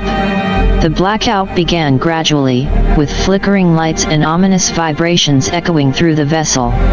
The suffering started with the crew members tirelessly working to fix the malfunction. The engine room turned into a sweltering inferno of heat and desperation. The oppressive atmosphere of the malfunctioning ship seeped into the hearts of the passengers, creating an unsettling sense of doom. Days turned into weeks as the Titanic drifted aimlessly in the frigid ocean. The initial optimism turned to panic as supplies dwindled, and the crew's attempts to repair the engines became increasingly futile. The once luxurious ship became a claustrophobic nightmare, filled with the stench of fear and despair. As the blackout persisted, a sense of isolation enveloped the ship. Passengers huddled together for warmth, haunted by the constant creaking and groaning of the ship. The once grand halls echoed with the cries of those who suffered from the cold, hunger, and exhaustion. The suffering reached its peak when the ship's communication systems failed. Desperation grew as the realization sank in that rescue was unlikely. Families were torn apart, and a profound sense of loss and helplessness permeated the ghostly corridors of the Titanic. In this alternate reality, the Titanic became a drifting tomb, a ghost ship forever trapped in the icy expanse. The suffering endured by those on board left an indelible mark on the ship's spectral existence. The ocean, which should have been a symbol of life and adventure, became a cold, unyielding grave for the ill-fated souls aboard the haunted vessel. In the eerie silence of the frigid ocean, the once majestic Titanic continued its aimless drift, a haunting specter of the tragedy that had unfolded. Weeks turned into a desolate landscape of despair, with no sign of rescue on the horizon. The ship, now devoid of life, stood as a grim monument to suffering and desolation. The grand decks were devoid of laughter, the luxurious cabins empty and hauntingly quiet. The ship's interior, once bustling with activity, was now a chilling reminder of the souls lost to the merciless sea. The crew, weary from their futile attempts to repair the engines and maintain order, succumbed to the unforgiving elements. Their bodies lay scattered throughout the ship, frozen in time and forever tethered to the vessel that had become their watery grave. As the days passed, the Titanic drifted deeper into the heart of the icy expanse, its once gleaming exterior now weathered and battered by the relentless forces of nature. Ice clung to the ship's hull, encasing it in a frosty shroud, a stark contrast to the warm, inviting image it had once projected. The lifeboats, unused and untouched, remained tethered to the deck, a haunting symbol of missed opportunities for salvation. They swayed gently with the ocean's rhythm, a silent testament to the tragedy that had unfolded. Inside the ship, remnants of the passengers' lives lay scattered, a child's toy left abandoned in a corner, a half-written letter frozen in time, and personal belongings strewn across deserted rooms. Each artifact whispered of the lives lost and the dreams shattered in the bleakness of the endless ocean. The once lively dining halls and ballrooms were now haunting echoes of the past, their opulent decor casting long, eerie shadows in the dim light filtering through frost-covered windows. Above the ghostly ship, the stars painted a celestial canvas, indifferent to the human tragedy that had played out below. The Titanic drifted silently, a ghost ship in a realm suspended between the world of the living and the abyss of the unknown. Its final resting place remained a mystery, lost in the vastness of the icy waters, a haunting reminder of the suffering and despair that had consumed all aboard the ill-fated vessel. The legacy of the Titanic was not one of grandeur and luxury but a somber tale of loss, desolation, and the eternal solitude of the deep, dark ocean. In the aftermath of the Titanic's disappearance, anguish and desperation gripped the families of those aboard. The absence of information about the ship's location added an agonizing layer to their grief. The world was left stunned by the inexplicable vanishing of such a colossal vessel. Governments launched extensive search efforts, employing the latest technologies available in that era. Ships scoured the ocean, following erratic currents and speculative leads, yet the Titanic remained elusive, lost in the vast expanse of the North Atlantic. For the families, the absence of closure was a tormenting void. They clung to hope, waiting for news that never arrived. Some sought solace in spiritual beliefs, weaving tales of the Titanic becoming an otherworldly entity, a ghost ship that haunted the seas, forever out of reach. Rumors swirled among communities and seafaring circles. Whispers spoke of ghostly sightings, distant apparitions resembling the grandeur of the Titanic drifting amidst fog-covered waters. These tales, though dismissed as folklore by many, provided a flicker of hope for those unwilling to accept the grim reality. Years passed, and the mystery surrounding the Titanic's fate persisted. The families held onto fragments of memories, the last letters received, faded photographs, and cherished possessions that became the only tangible connections to their lost loved ones. The search for the Titanic gradually waned, relegated to the annals of unsolved maritime mysteries. Despite advancements in technology over the decades, the ship remained shrouded in obscurity, an enigma that eluded discovery. The families, though scarred by the tragedy, found ways to honor the memories of those lost. Memorials were erected, and ceremonies held to commemorate the lives that vanished with the ill-fated voyage. The legacy of the Titanic, now intertwined with sorrow and unanswered questions, echoed through generations, a reminder of the fragility of human endeavors in the face of nature's might.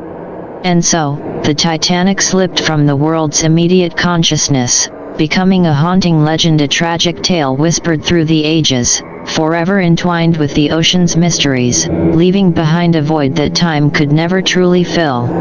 In the bleak expanse of the wartime North Atlantic, the RMS Olympic, now adorned in its wartime camouflage paint and fitted for battle, cut through the icy waters with a steely determination.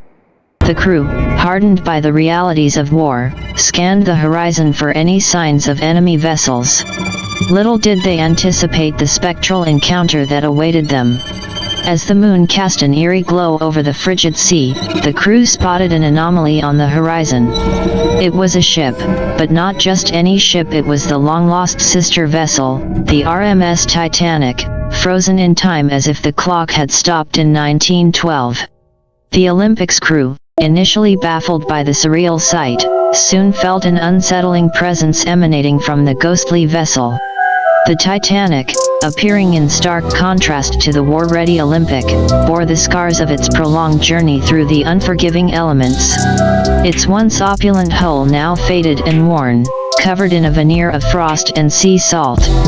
The lifeboats, mere skeletal remnants of their former selves, hung precariously from their davits, their canvas covers long decayed. The ship's lights, extinguished for decades, now emitted an ominous blood-red glow, casting an otherworldly pallor over the scene. The Olympics crew, gripped by a mix of terror and disbelief, watched in horror as the ghostly Titanic altered its course, moving towards them with a spectral determination. The dead calm of the night was shattered by the crew's frantic shouts and the shrill sound of the ship's alarm bells. Panic set in as the realization dawned that the Titanic, a vessel lost in time, was on a collision course with the Olympic. The ship, seemingly propelled by an unseen force, glided over the icy waters, its bow aimed directly at the war-hardened vessel. As the two ships drew closer, the Olympics crew glimpsed the haunting tableau on the Titanic's deck. Lifelike figures, eerily preserved by the cold, lay motionless, faces turned towards the ocean. The lifeboats, hanging by frayed ropes, swung with a ghostly creaking, adding to the surreal nightmare unfolding before them. Desperation gripped the Olympic as evasive maneuvers proved futile. Panic turned to terror as the ghostly Titanic surged forward, its blood-red lights intensifying with an unnatural glow. In a last-ditch effort to escape the impending collision, the Olympics crew unleashed a barrage of gunfire upon the spectral vessel. Yet, to their bewilderment, the shots curved and missed as if the very fabric of reality defied their efforts. As the Titanic sailed ominously past the Olympic, the crew, shaken but alive, continued to fire into the night. The ghost ship disappeared into the darkness, leaving behind a trail of unanswered questions and a crew haunted by the inexplicable encounter. The RMS Olympic, battered but resilient, continued its wartime voyage, but the ghostly specter of the Titanic lingered in the crew's minds. The haunting vision would persist, an indelible mark on their war-torn souls, as they sailed towards the safety of Newfoundland's port, uncertain of the reality they had just witnessed. As the Carpathia, an aging vessel weathered by the passage of time, plowed through the dark waters of the Atlantic, Captain Rostern and his crew were unaware of the nightmare silently approaching from the shadows. The moon cast an ethereal glow on the icy waves as the ghostly silhouette of the Titanic emerged on the ship's port side, a mere 700 feet behind. Captain Rostern, a seasoned mariner with a reputation for navigating treacherous waters, felt a chill in his bones as he beheld the surreal scene unfolding in the ship's wake. The haunting glow of the Titanic's blood-red lights cast an eerie pallor over the sea, and the Carpathia's crew, already on edge from the tales of the Olympics encounter, shared furtive glances. In the captain's quarters, Captain Rostern scrutinized the charts, his brow furrowed with concern. He knew that the Carpathia, though an aging vessel, possessed a legacy of resilience and steadfastness. The crew, disciplined and experienced, awaited his orders with a mix of anticipation and anxiety. With a firm grip on the ship's wheel, Captain Rostern made a decisive choice to outpace the ghost ship that tailed them from the abyss. The Carpathia's engines roared to life, pushing the ship to its limits, defying the constraints of its aging structure. The ocean, an expanse of uncertainty and dread, seemed to stretch endlessly before them. The Carpathia cut through the waves, leaving behind a trail of foamy resistance as it surged forward. The Titanic, a relic of the past, strained to keep pace, its ghostly form a haunting reminder of the mysteries that lingered beneath the surface. The Carpathia's crew, rallied by Captain Rostern's determination, worked in tandem to maximize the ship's speed. The haunting presence of the Titanic, though an otherworldly force, would not deter them from escaping the clutches of the ghost ship's inexorable pursuit. As the minutes turned to hours, the Carpathia widened the gap between itself and the spectral Titanic. Captain Rostern, with a stern gaze fixed on the haunted vessel in the distance, felt a sense of triumph mingled with the lingering unease. The crew, weary yet resolute, continued their vigilant watch, knowing that the nightmares of the deep sea were not easily escaped. The Carpathia sailed on through the night, its lights cutting through the darkness like a beacon of defiance. The ghostly Titanic, unable to match the speed of its living counterpart, gradually faded into the inky abyss, leaving the Carpathia and its crew to ponder the enigma of the haunted ocean. Captain Rostern, a master of the sea, steered his ship away from the ghost ship's lingering gaze, determined to leave the phantoms of the past behind. Yet, as the Carpathia sailed onward, the crew couldn't shake the feeling that the shadows of the deep still held secrets that eluded even the most seasoned mariners. The nightmare persisted, lurking beneath the surface, a reminder that the mysteries of the sea were as timeless and unyielding as the tides themselves. Captain Rostern's heart pounded in his chest as he rushed back to the charts, the weight of the night's horrors settling heavily on his shoulders. The realization that the ghostly Titanic was not a figment of fevered imagination but a tangible threat left him shaken. The charts revealed a stark truth: no other vessels were within a few hundred miles, except for one, a hospital ship, a beacon of mercy, marked by the unmistakable Red Cross symbol. His mind raced with a mix of desperation and determination. The hospital ship, a sanctuary of healing, was perilously close to the pursuing ghost ship, and Captain Rostern couldn't allow it to fall prey to the malevolent force that haunted the waters. With a resolute spirit, he sprinted back to the ship's wheel, barking orders to his crew. "Full engines. We're racing against hell itself, but we can't let that hospital ship go down." The crew, driven by a sense of duty to their fellow seafarers, executed the orders with urgency.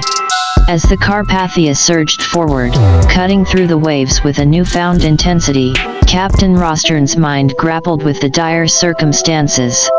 The Axis powers trailed close behind, an imminent threat, yet his immediate concern was the impending danger to the hospital ship. The reality of wartime constraints hit him hard. They couldn't risk sending a wireless transmission without exposing themselves to enemy interception. The war had imposed a suffocating silence on the seas, leaving the Carpathia to navigate the treacherous waters in a state of isolation. Captain Rostern, his frustration boiling over, grabbed a megaphone, his voice cutting through the cold night air. "Damn the war. We're not a warship, we're a cargo ship. I won't have innocent lives on my conscience. Issue all warnings in open channels.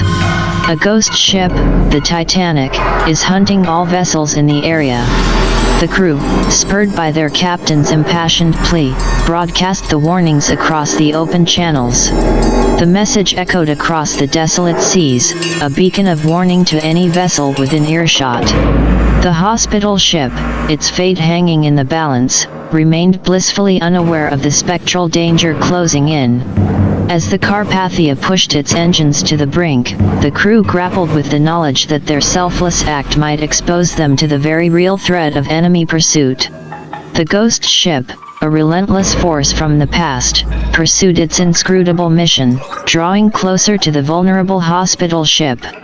Captain Rostern, haunted by the specter of the Titanic, steered the Carpathia towards a collision course with destiny. The open channels resonated with the urgency of their warning, a desperate plea to a world engulfed in the chaos of war. The night, already filled with the echoes of ghostly encounters, bore witness to a harrowing race against against time and malevolence on the unforgiving seas. The HMS Britannic, functioning as a hospital ship in the midst of wartime, received the urgent warning relayed by Captain Rostron of the Carpathia. Captain Brewer, at the helm of the Britannic, initially struggled to comprehend the gravity of the message. However, before he could even react, an unexpected transmission blared through the open channels. The RMS Olympic, sister ship to the ghostly Titanic, corroborating the Carpathia's alarming account. The urgency in the Olympic's transmission was palpable. It urged the Britannic to sail at maximum speed to the aid of the Carpathia, affirming the credibility of the warning about the ghost ship's relentless pursuit. In a rare display of solidarity amidst wartime chaos, 2 enemy warships and 3 Allied vessels, who had previously interacted with the Carpathia in times of peace, verified the honesty and urgency of Captain Rostron's distress call. They echoed the urgency to flee as swiftly as possible from the approaching threat. Captain Brewer, his disbelief giving way to a grim determination, swiftly rallied his crew on the Britannic. The hospital ship, typically a beacon of healing and hope, transformed into a vessel fleeing from the haunting shadow of the ghost ship. The urgency of the situation propelled the Britannic into action, setting a course to rendezvous with the imperiled Carpathia. Simultaneously, the RMS Olympic, steered by a resolute crew and driven by the pressing need to assist its fellow vessels, set sail towards the coordinates of the Carpathia. The prospect of the sister ship joining the fray against the ghostly menace offered a glimmer of hope amidst the encroaching darkness. Amidst the chaos of wartime, a rare unity unfolded across the seas. Vessels, once adversaries on the battlefield, now united in a desperate bid to outrun an otherworldly threat. The urgency in the open channels reverberated, a symphony of solidarity and determination to evade the spectral terror that lurked in the frigid depths. As the Carpathia pushed its engines to their limits, the haunting specter of the Titanic haunted the horizon, a malevolent force driving the desperate race against time. The seas, witness to the convergence of mortal enemies turned allies, bore the weight of a battle against an otherworldly foe, a race against an unrelenting ghost ship, where survival depended on unity, speed, and sheer determination to defy the horrors that lurked in the dark waters. The haunting presence of the Titanic, trailing closely behind the Britannic, sent shivers down the spines of the crew. Despite the Britannic's superior speed, the ghostly vessel maintained an eerie proximity, never allowing more than 100 feet to separate them. The Carpathia and the Olympic, racing towards the troubled scene, witnessed the unsettling pursuit through their telescopes. The Titanic, a phantom from another time, defied the laws of reality, a relentless pursuer hell-bent on reaching its intended quarry. Captain Brewer of the Britannic, his nerves taut with apprehension, commanded his crew to squeeze every ounce of speed from the vessel's engines. The hospital ship, typically a sanctuary of healing, was now a vessel of desperate flight, trying to outpace the ghostly specter that haunted the dark waters. The crew's frantic efforts to evade the relentless pursuit of the Titanic mirrored the desperate race for survival in the unforgiving depths of wartime. The haunting red glow from the Titanic's lights, casting an ominous hue on the icy waves, fueled a sense of dread that permeated the Britannic's deck. As the Carpathia and the Olympic closed the distance, the crews witnessed the harrowing spectacle unfolding before them. The ghost ship, its spectral form a chilling reminder of a tragic past, relentlessly chased its living counterpart, a nightmarish scene playing out against the backdrop of the cold, unyielding ocean. Captain Rostron and the crew of the Carpathia, alongside the crew of the Olympic, stood in grim silence, witnessing the surreal chase unfold. They knew they were racing against forces beyond comprehension, a battle not against mortal adversaries but against the echoes of history, a malevolent force that defied reason and defied escape. The air crackled with tension as the haunting pursuit continued, the Britannic and its spectral pursuer locked in a deadly race against time. The Carpathia and the Olympic, drawing closer with each passing moment, prepared to lend whatever aid they could, their hearts heavy with the weight of an encounter with a force that transcended the boundaries of life and death. The chase, a macabre dance between the living and the dead, unfolded in the bleak expanse of the North Atlantic, a testament to the enduring power of a tragic legacy that refused to be forgotten. The unexpected maneuver of the RMS Olympic, the elder sister ship of the trio, sent shockwaves through the icy waters. With resolute determination, the Olympic surged forward, positioning itself deftly between the Britannic and the ghostly Titanic, effectively severing the pursuit between the two vessels. The ghostly Titanic, caught off guard by this daring move, diverted its course, now fixated on the Olympic as its new target. The haunting specter, propelled by an otherworldly force, accelerated in pursuit of the Olympic, leaving the Britannic momentarily spared from the relentless chase. Captain Rostern and the crew of the Carpathia, witnessing the audacious maneuver through their telescopes, held their breath as the nightmarish scene unfolded. The Olympic, now the focal point of the ghost ship's pursuit, raced forward with grim determination, its crew fully aware of the perilous gamble they had undertaken. The Britannic, given a brief reprieve from the haunting pursuit, continued to surge forward, its crew pushing the vessel's limits in an effort to put more distance between themselves and the chilling entity that now hunted the Olympic. The chase between the Olympic and the Titanic intensified, the elder sister ship drawing upon every ounce of its strength and speed to outmaneuver the relentless ghost ship. The haunting red glow of the Titanic's lights illuminated the dark waters as it relentlessly closed the gap between the two vessels. Captain Brewer of the Britannic, spared momentarily from the ghostly threat, grappled with the decision ahead. The specter of the Titanic, a relentless force from the past, continued its pursuit, while the Carpathia raced closer, determined to provide aid to whichever vessel was in the most dire need. The night bore witness to an otherworldly spectacle, a chase between the living and the dead, a desperate gamble by the Olympic to divert the ghost ship's pursuit, a gamble that held the fate of all three vessels in a delicate balance on the haunted waters of the North Atlantic. The tension in the air was palpable as Captain Rostern of the Carpathia orchestrated a daring plan to aid the Britannic in escaping the pursuit of the ghostly Titanic. With grim determination, the Carpathia maneuvered closer, closing the gap between the two vessels. In a calculated move, the Carpathia's crew fired a sturdy chain line, expertly aiming to secure it to the Britannic's deck.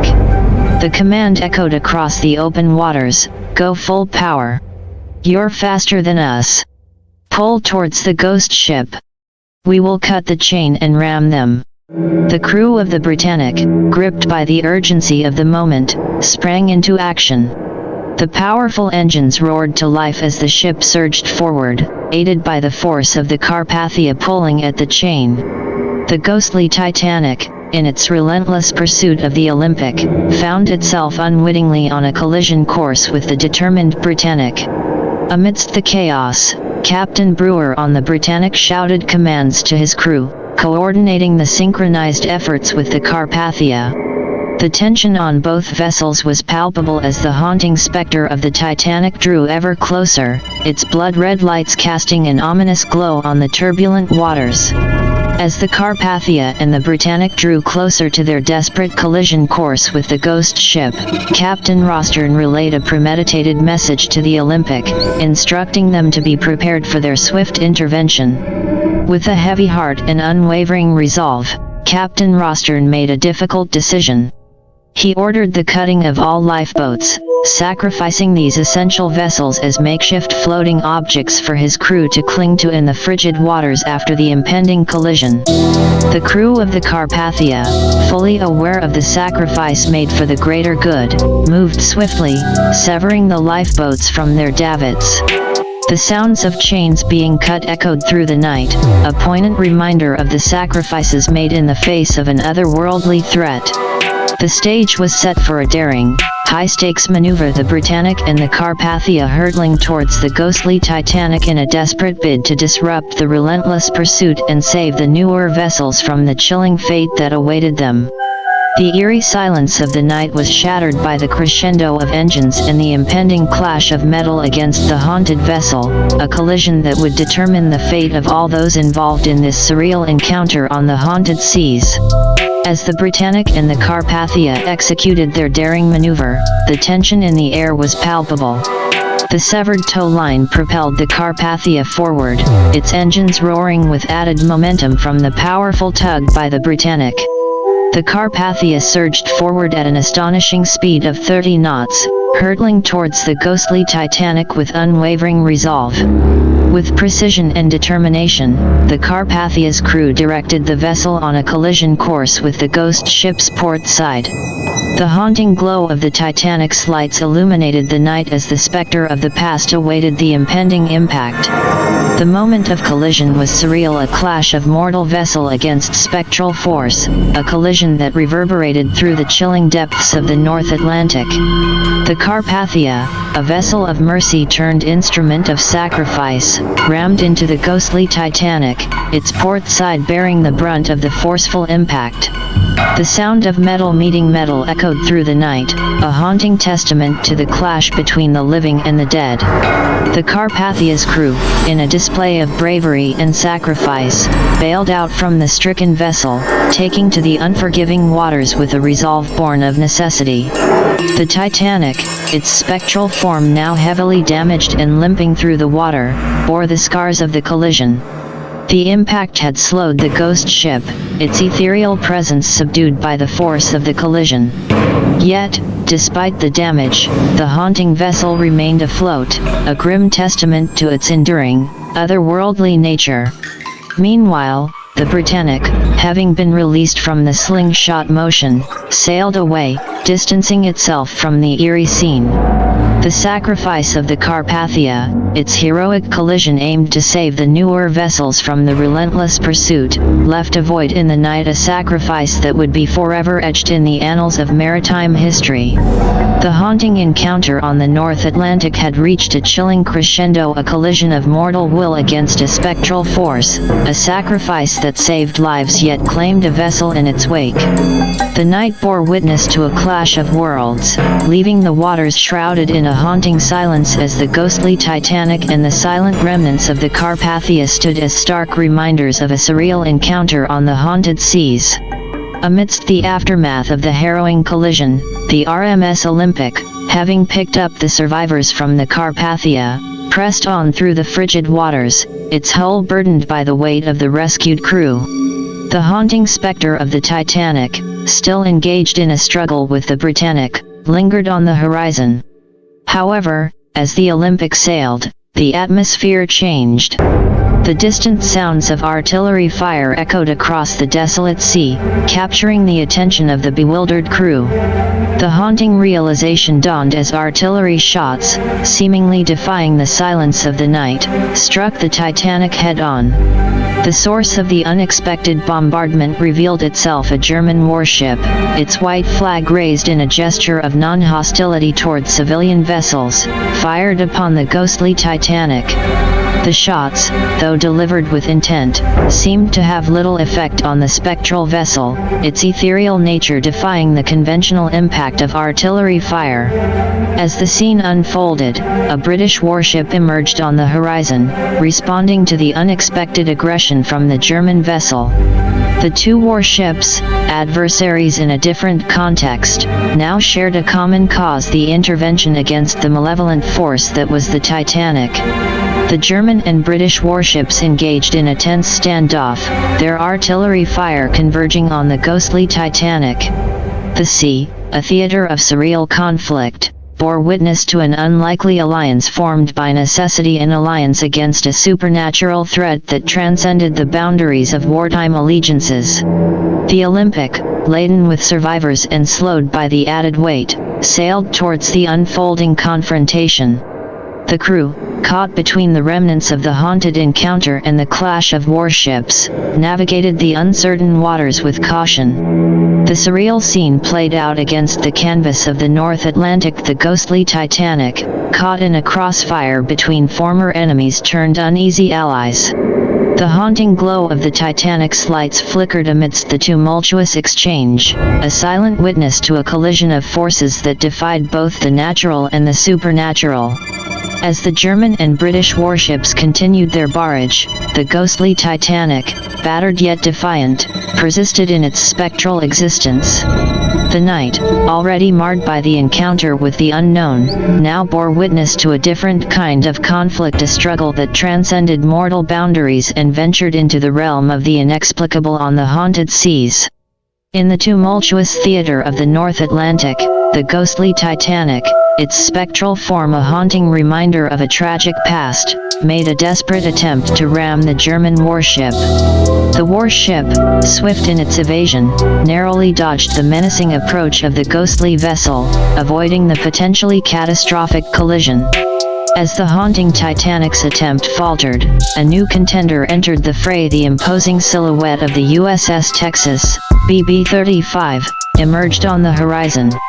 The colossal size of the American battleship loomed over the haunted waters, a behemoth compared to the spectral presence of the Titanic.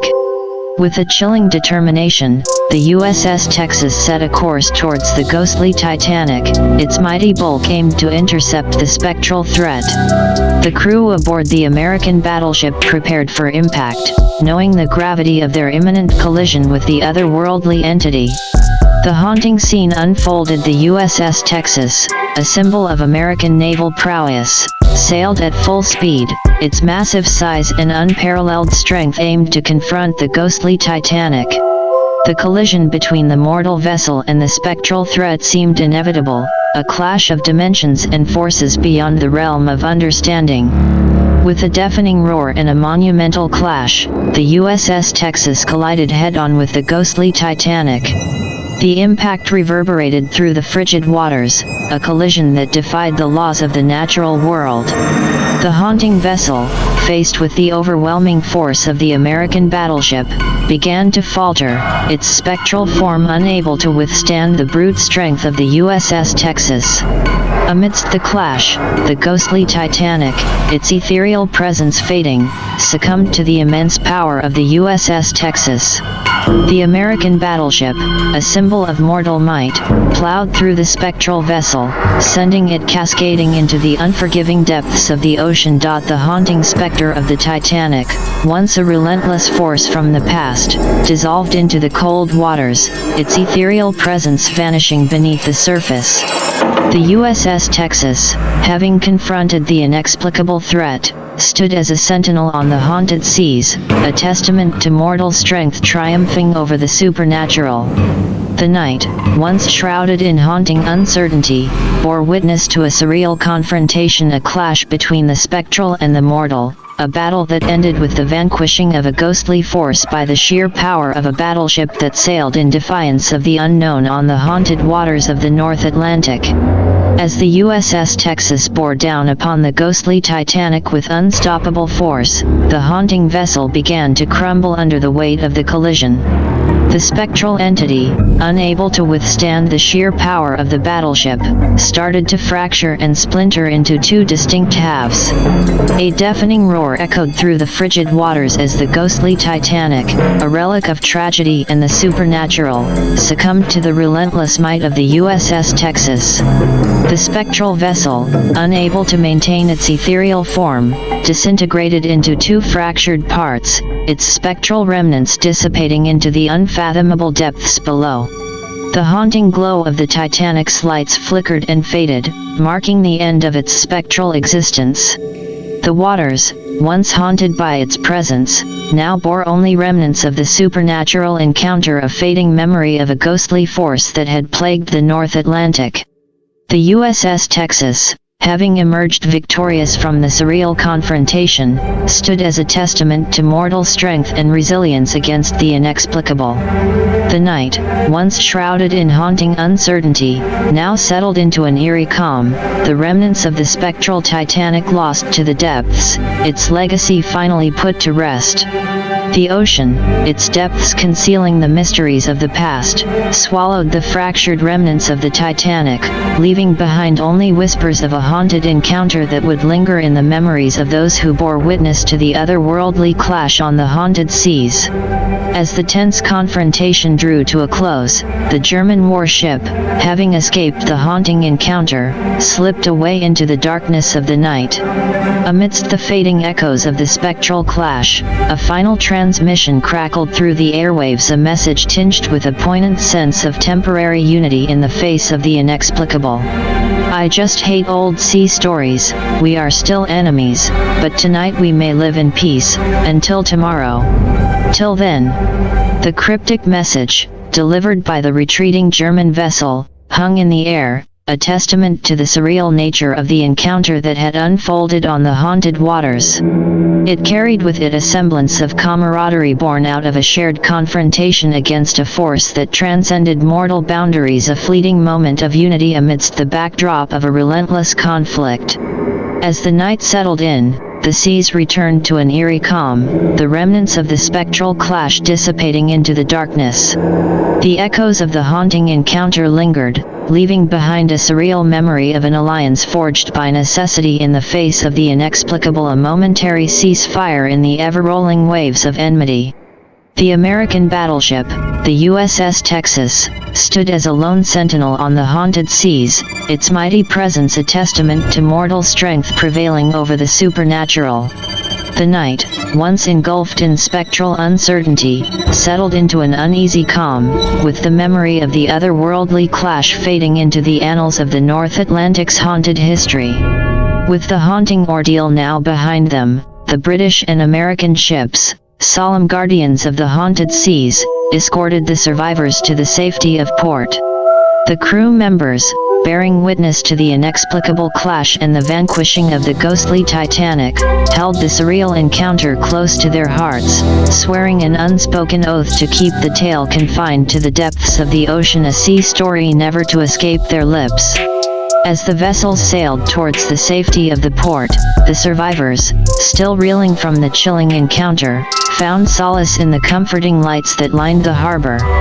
The haunting memories of the spectral clash remained etched in their minds, a testament to a night that defied explanation, a tale that would forever remain buried in the depths of the ocean, known only to those who had braved the haunted seas.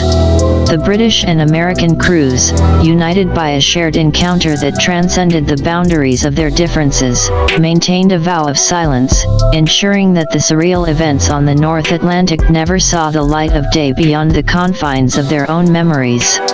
The tale would exist solely as a sea story, a whispered legend amongst those who had lived through the otherworldly clash, a narrative kept alive only within the tight-knit circle of those who had borne witness to the inexplicable on the haunted waters.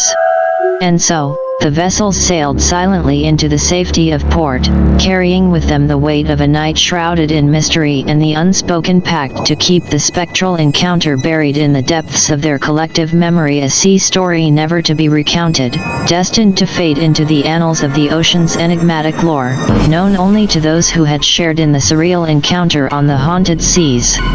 Indeed, the crews of the Olympic, Britannic, and the survivors from the Carpathia, bound by the chilling experience on the haunted seas, shared a solemn vow of silence.